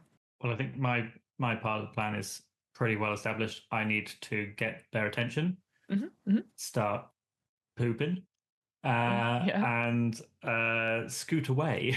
Scoot away. Yep, absolutely. Like, hey, over here, and then like, choo choo scoots away. Absolutely. What about Augustus or Molly? Good question. I'm not sure. Maybe, okay, what Augustus is going to do is Augustus is going to lie in wait with the hand sanitizer. Just if the bear gets really unruly, and he's going to jump up and squirt it in its eyes. Yeah, I think you could do that once the trees may have fallen on them. It's like I'm the backup plan. Yeah. I'm the sort of like, if it starts getting unruly, then I could be like, the trees aren't enough. Stay down there. Sanitizer comes out. Yeah, It's got so many eyes you could squirt it in as well. I know, right? But I've only got 3 uses of the hand sanitizer, so I've got to be careful. That sounds to me like brace yourself, because you're preparing for it. If it doesn't work, it's going to come probably towards you, and you're just going to be like, squirt. So yes, that's what it would be for you. Molly, was there anything that you wanted to do? I mean, you can help one of the others, but I'd love to know what Molly is doing. It feels like it's quite a comprehensive plan already. But so I don't know whether Molly may just be adding a sort of an element of chaos to confuse the bears on top of things by just running around and shouting. Because a running, shouting hot dog might confuddle them. But maybe that's best saved for kind of when they're in the trap. there's that. I mean, you could always sneak up behind them and grab the parcels, perhaps, as the other thing as well. Yes, So that, true. you don't, I guess because you're trying to lure away the bear, and then if it all goes wrong, at least then you'll have had the parcels. Yes, I think that is important actually. Otherwise, we're just leaving the parcels. Okay, I like the idea that it's the bear is the big thing. It's like the one thing in the room, and you're like, yep, that's it. But actually, yeah, the target is the parcels really. So I'm gonna be parcel grabber. Okay, I think that for you would also be causing mischief as well. Again, it's that sort of thing that you're just going to go in and grab, and it's lots of things are happening at the same time. So, so let's do the rolls, and then we can go from there. So it sounds like to me it's going to be choo choo, then Pling, then it's going to be if it happens, Augustus, and then Molly as well. So that's the order that it will resolve in. So if you roll your respective rolls, and we'll go from there. We'll do it individually, and we'll narrate what happens as a result of this genius plan. Okay. So that's a full success. Okay, scoot away. But I don't want that. Okay, yeah. I need to use a wish. Yep. and I need to knock that down to a partial success because on 10 I get away safely. Yeah. However, on a partial success, I get away, but I leave an obvious trail, which Choo-choo. is exactly what I want. Go Yeah. play it. Yeah, absolutely. Yeah. No, I like that. You're like choo choo, and you're like over here, like oh, and you blow your little stack, etc. And then as soon as the two bears' heads out, and sort of look at you, and you're like, oh no, Oak University is much better. You start to go. I think as well, maybe in your haste, you do leave one of your carriages off to one side, like it sort of decouples a little bit, but it fully empties itself. And maybe again, I know we didn't put this as canon, but I still like the idea that each of your carriages does have your face on, and they do talk in a different accent, or they do high pitch. It's like go, choo choo, leave me. I'll be back for you later, caboose. Caboose, yeah. I won't leave you hanging. Okay, and that happens. The bear instantly sort of goes and like tries, scrabbles behind you. These two heads sort of gnashing at you, that trying to get you, but you're just you get away. As you do escape towards these copse of trees. Still very scared. If we go down to the woods today, for a big surprise. Yeah, exactly. And then Pling. What are you doing, Bling? That would be amazing. Instantly changes his look, just dripping in diamonds and gold. Just bedazzling your acorns and your I mean, if I can get done up like that Christmas tree, maybe I'll change my name. Absolutely. I'm going to complicate this for myself. Yeah. And say, like, because I need to talk to these trees at the the point where they're splitting. I need to climb. And so this is not just going to be cause mischief. This is going to be a face your fear. I love that. Yeah, so do it with disadvantage, please. Give myself disadvantage for the drama of it. I love it. So I've lost a 6, but I've still got an 8 plus 1 is 9. Oh, 9. Okay, yeah. Choose one. So either your move is successful as it's roll 10, or reduce your fear by 1 and fail as your move is as you roll a 6 minus. Okay, I still have no fear to reduce, so I'm gonna make that move a 10 plus. Amazing. So you sort of are scrambling up, and it's taking all your willpower not to look down, but you're again using your hands on the different trees and stuff, and they seem willing. Because I made an unbreakable promise. You did, and you sort of communicating to them like that, and there's a little bit of pain, and like definitely some of the newer ones they feel it quite sharply, even though it might have happened like a couple of days or hours ago. But they seem willing. Like your gentle sort of murmurings to them does help them. So at the right point in time, as the choo-choo goes through, a number of these trees start to split down the edge. Not the one that you're currently on, because that would be terrifying. But the rest of them sort of slowly start to, like, I guess even just encage this particular bear a little bit, like going behind it. Like make a fence around it. Exactly. Like depending on the tree, some of the persuasion is about that. You need to do this to be able to start growing again. You need a clean break before you can start growing properly again. And for other ones of them, it's more like, this is a chance to get your own back. Absolutely. The bear hit you. Now it's your turn to hit the bear. Absolutely. So this bear is slowly coming towards, and you can see Augustus, Choo-Choo is making their way slowly through the cracks. But there's one big pool that's starting to come out. So I still think I'd love to use for you to brace yourself. I'd love to see that with the thing. So describe what you're doing, and then we'll make the roll for it. Well, as the bear is trying to reach out of the trees as it's coming down towards it, I'm going to take out the little potion that I got from Boone Daniels, unscrew the cap, and I think it is a squeegee bottle. So it's like a tiny little ketchup bottle, and I'm gonna just hopefully I'm gonna aim to squirt it in the bear's eyes. Amazing. In an attempt to slow it down and disrupt it. Let's do it. Roll 2d6 plus noodle. That is a 10.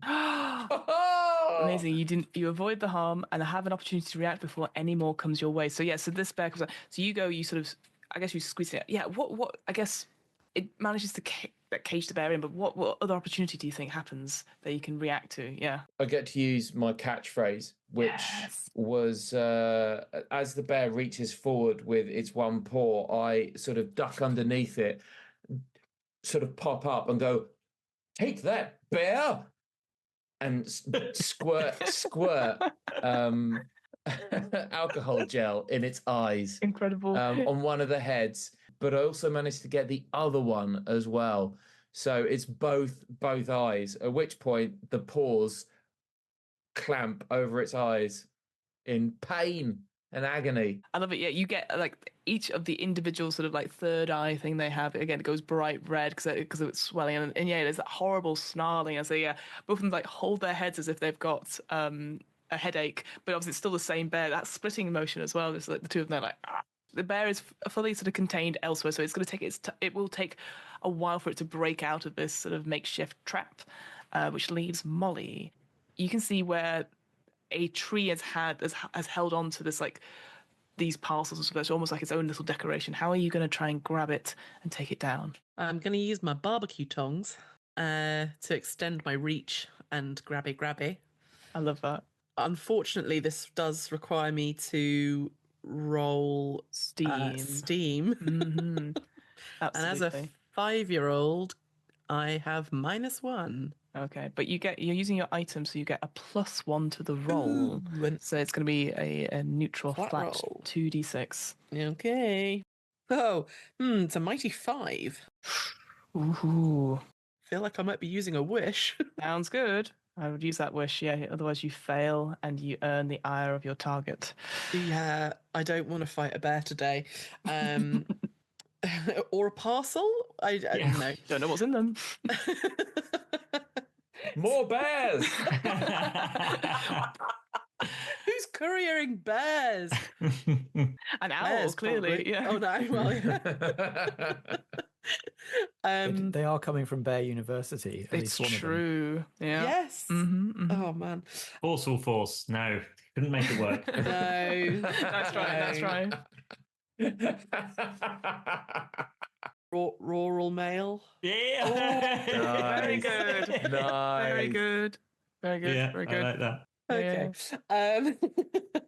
So while everyone keeps trying to think of more, More puns, yeah. no, I'm gonna just use a wish and I'm going to make it a success so that I can get the parcels. At first, you're struggling a little bit because your arms, because of the way the hot dog costume is, you're holding your tongues and you're trying to like, and then you're like, and then you sort of look around and you start to see there are other boxes that obviously have been ripped through, and so you put together the rest of the sort of destroyed parcels and stuff, and you can see inside them there was like cakes and treats and stuff like that.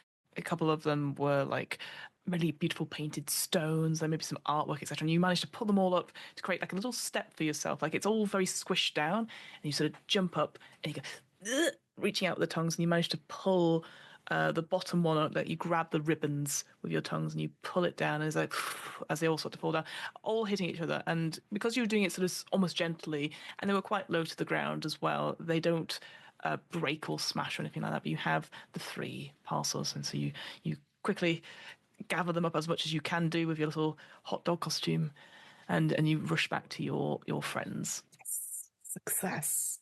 So, because I'm aware of time, let's skip forward to towards the end. So, through various means and helping the individuals leave the confines of Penelope's guest party, through defeating the 2-headed bear that was eating through the parcels, you make your way back to Lonebury, and you can see by the time you get back, it is a beautiful sort of twinkling, again, it feels like the evening's about to start. You can see the entertainment and stuff, and so all 4 of you rush down with the various parcels towards a big tent that's been put up on the village green.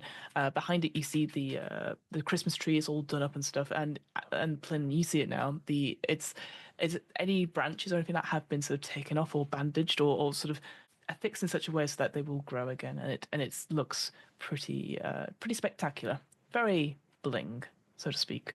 You make it to the tent, and you can see that Harriet is there, like sort of waiting, like looking nervously at her watch.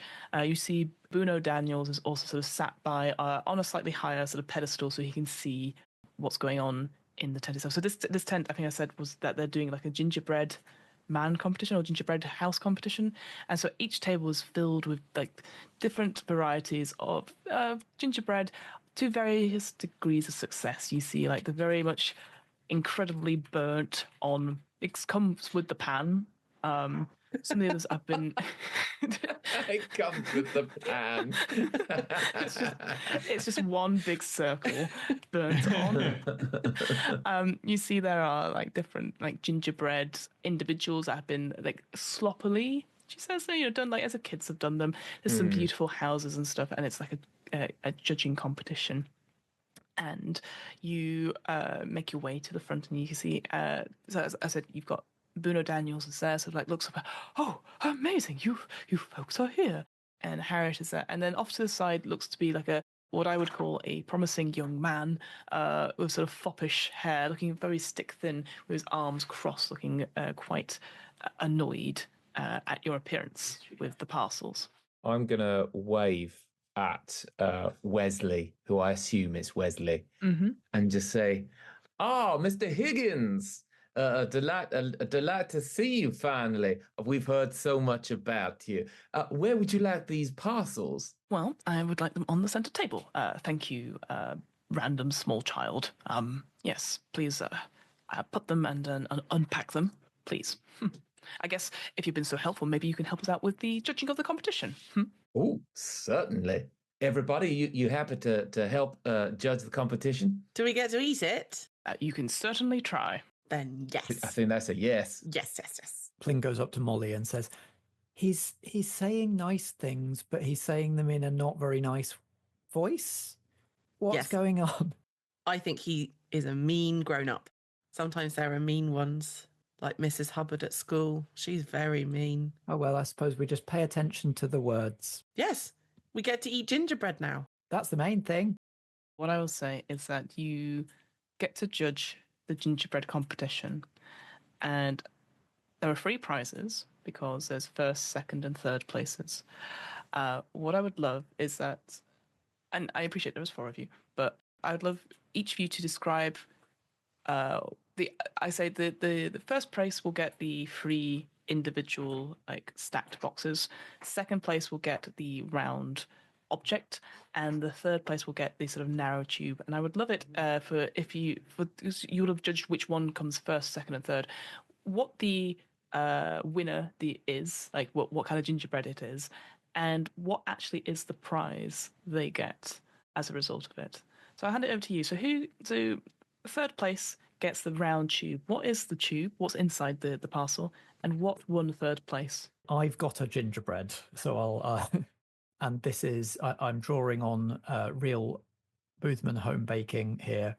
The third place is, to be thematic, it's a Christmas tree made of gingerbread, but it's a series of gingerbread stars in different sizes that have been stacked up to create this sort of comical shape. Good. Yeah, I like that. Offset from each other, making this kind of tree shape out of stars, drizzled with icing and little silver baubles and stuff like that. I love that. Yeah, that's third place. This sort of gingerbread 3D tree, essentially. So what's the third prize and what's in the circular tube? Yes. Tube. I think it's a magic wand. Ooh, I like that. Maybe one that's got it's not on all purpose, but it's very good at fireworks. Absolutely, yeah. There's like a pull string or something like that, and it does like a popper thing, but then you have to roll it back up to go back in to the thing. Absolutely, yeah. And the individual gets is very pleased with this wand. What about second place? What gets second place? Second place is a family of gingerbread people. It's like a gingerbread person diorama. And they're all doing sort of wintry themed things, like they're on sleds, they're having snowball fights, that sort of thing. I love that. That sounds awesome. Yeah, what do we think the round object is that's tied up with string and ribbon as the prize?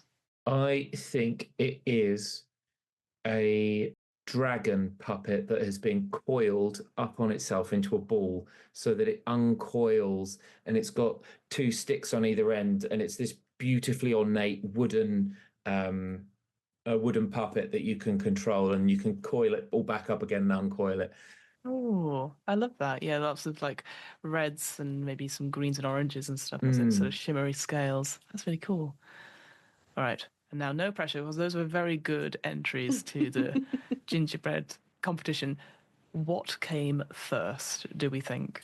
It is a perfect gingerbread scale replica of the entire town, My God. including recognizable people. And amazingly, in the center, a little competition is going on with an even tinier scale replica of the town on the table. And you feel like if you got a microscope out, that it's just town all the way down. I just love the fact that, I'm like, yeah, once a year, blah, blah, blah, blah. But as someone that's worked 365 days a year to create this. They've invented nanoscale gingerbread baking. Incredible. What's the prize? The sort of set of rectangular boxes that go all the way up. It could be several things. It could be one thing. I thought if they were sort of more squarish boxes, that they could be a set of 3 differently sized snow globes. Ooh, I love that. What's in the snow globes? I think the big one is it has a fully functioning Ferris wheel inside it.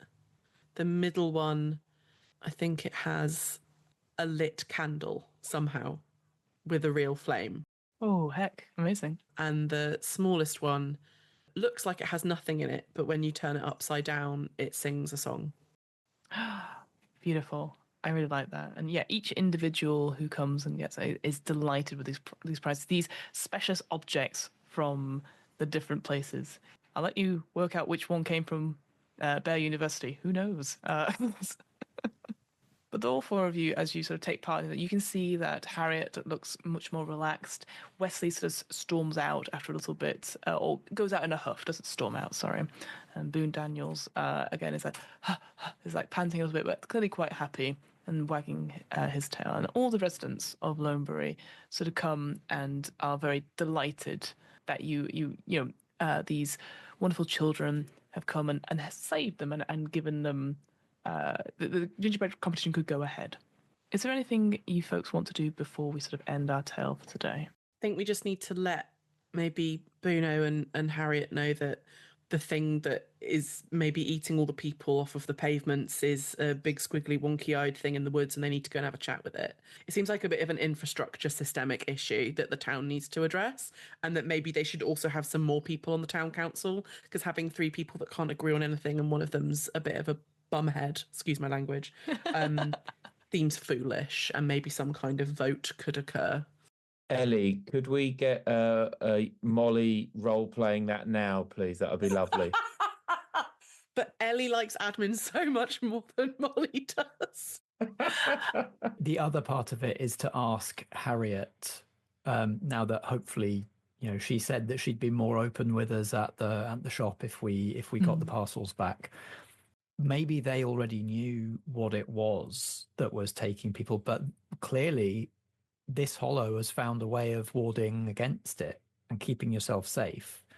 And so how have they done that? And is that something that we could extend to people in the woods where there isn't a left and a right so that people can walk in the woods safely? Yeah, but I think it does need to be a better system than, like, if you accidentally trip and fall onto the wrong side of the road, you are gone forever. It seems maybe like put up some fences. Yeah.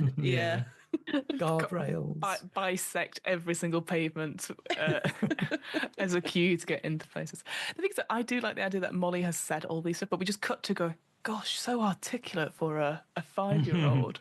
So what I'd say is that, yes, after the excitement of the gingerbread competition sort of fades away and people go home with their various trinkets and the small sad boy that came with the burnt on gingerbread was like, oh, maybe next year, goes off. You all find yourself back at Bruno Daniels' shop with an abundance of gingerbread that had been half eaten, because obviously people couldn't take stuff home, so they've given it to you. So maybe you're munching your way through the Christmas tree, the family diorama, someone that throwing a gingerbread snowball, but that person has now been eaten, so there's no one throwing the snowball. And you've probably started from the outside in for the sort of micro scale. So maybe you've got to the just the Christmas tree and the small tent. Slowly but surely will make your way in. And each of these gingerbreads taste really delicious as well. It's enough sort of snap, but enough sort of spice of the ginger.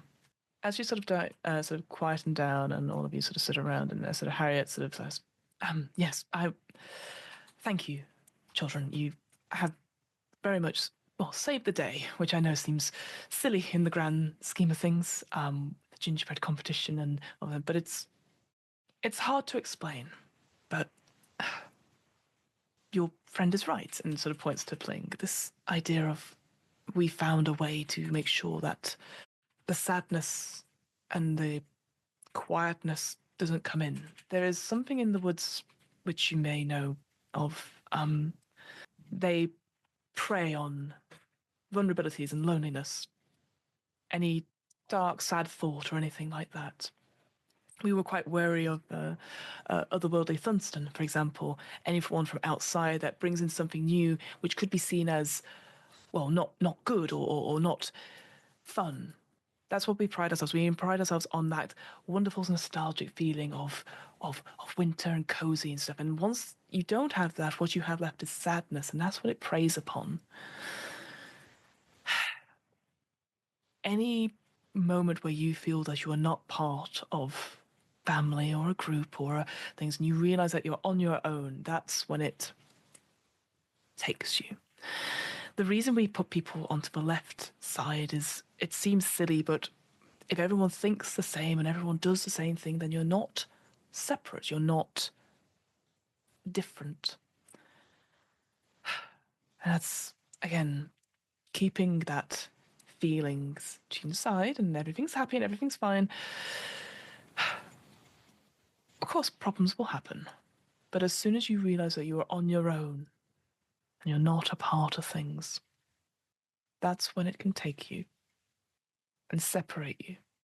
It's so silly, the rule on the left. I will admit that was probably one of Wesley's worst ideas, but it seemed a bit better than, yoga for the under 20s. We once had a ping pong table in the middle of town. Nobody liked that. That was really bad. So we just all think the same. We all go the same way. Anyone that goes against it and then realizes that they've made a mistake, that's when the feeling comes. It affects people differently. I think there must be other ways as well, though, because my friends don't always understand what I'm saying, but I still don't feel like I'm separate from them. This older woman looks at you, Ling, and you suddenly get that sort of sensation that you think, oh, this is what it must like to be old. And you suddenly, maybe not an out of body experience, but realizing that your self-awareness and your self-confidence is much higher than this woman's. You're very self-assured in like who you are, and even if you get stuff wrong, it doesn't matter.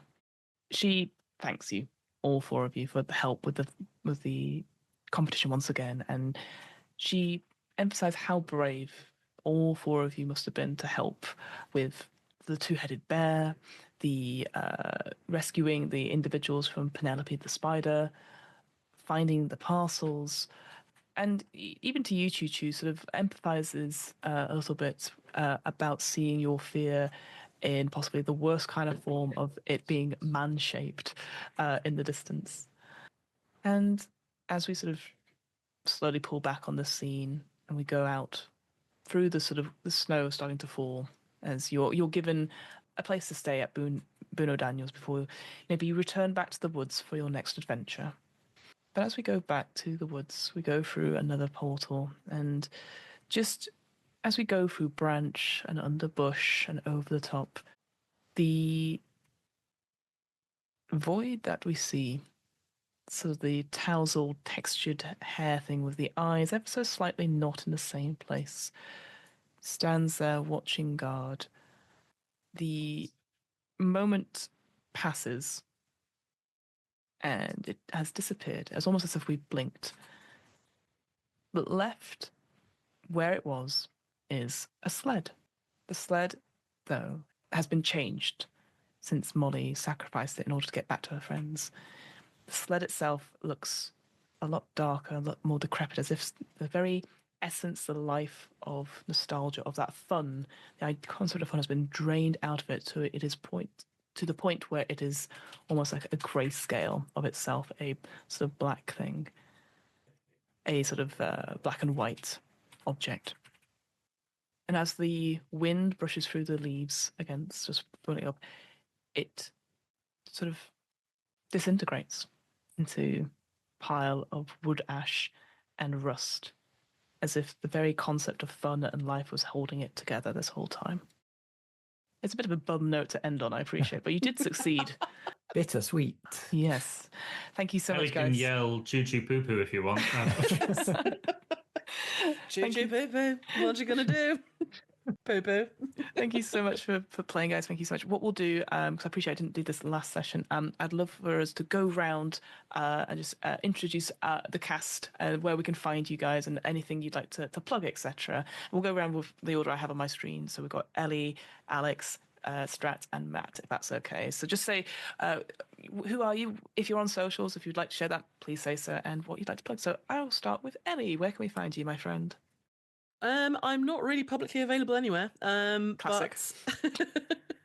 But Merely Roleplayers is my public-facing home. Mm-hmm. And if you're interested in a creative catalogue of historical performance, then Blackshaw Theatre is live on socials and wherever you find your podcasts. If you look for Blackshaw Arts Hour, then you can find lots of radio plays and radio episodes and lots of silly features and great audio drama, including stuff written by the wonderful Matt Boothman.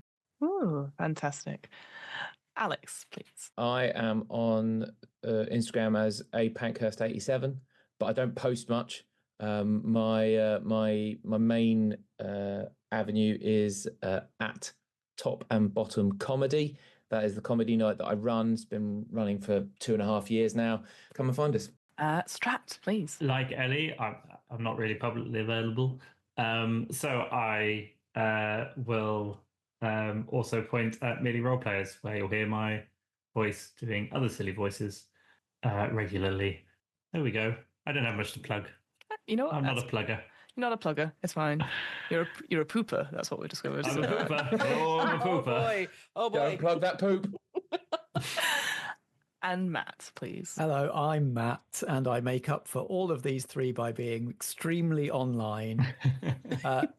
All of us are in Merely Roleplayers, which is a podcast where theatrical people play role-playing games.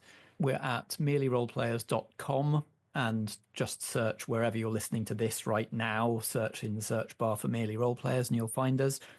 We've got long-running Monster of the Week campaign called Vigil, interspersed with one-shots in other systems.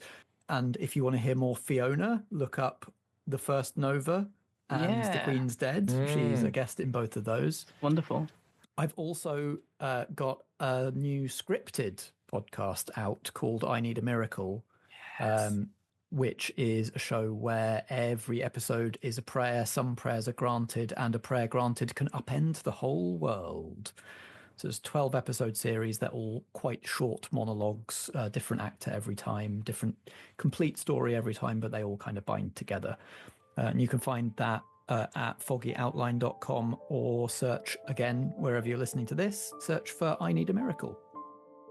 And do search for that one because it's bloody brilliant. It's really good. It is very good. Matt's a very clever man. Yeah. All right. Well, thank you guys so much. Thank you for playing. This was an amazing, fun story as well. I very much appreciate your time. And yeah, it was really good fun to play with you guys.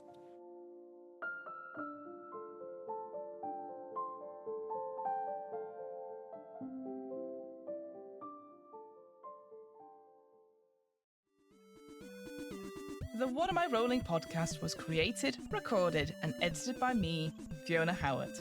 This episode's players were Ellie, Alex, Strat, and Matt.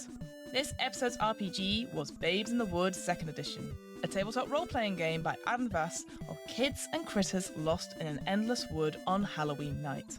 You can find out more information about Babes in the Woods 2nd edition and grab your own copy on World Champ Game Co. website. That's www.worldchamp.io/store. The theme music was 8-Bit March by Twin Musicon of twinmusicon.org, licensed under a Creative Commons 4.0 license. If you want to find out more about the podcast, check out the website. That's www.wairpodcast.com. Fancy getting in touch? Email the podcast at whatamirollingpodcast@gmail.com. Finally, follow the podcast on social media. You can find us at WAIR_podcast on most social media platforms for the latest news on upcoming episodes. All the links are in this episode's show notes, including a link to our Discord. And remember, adventurers need not apply.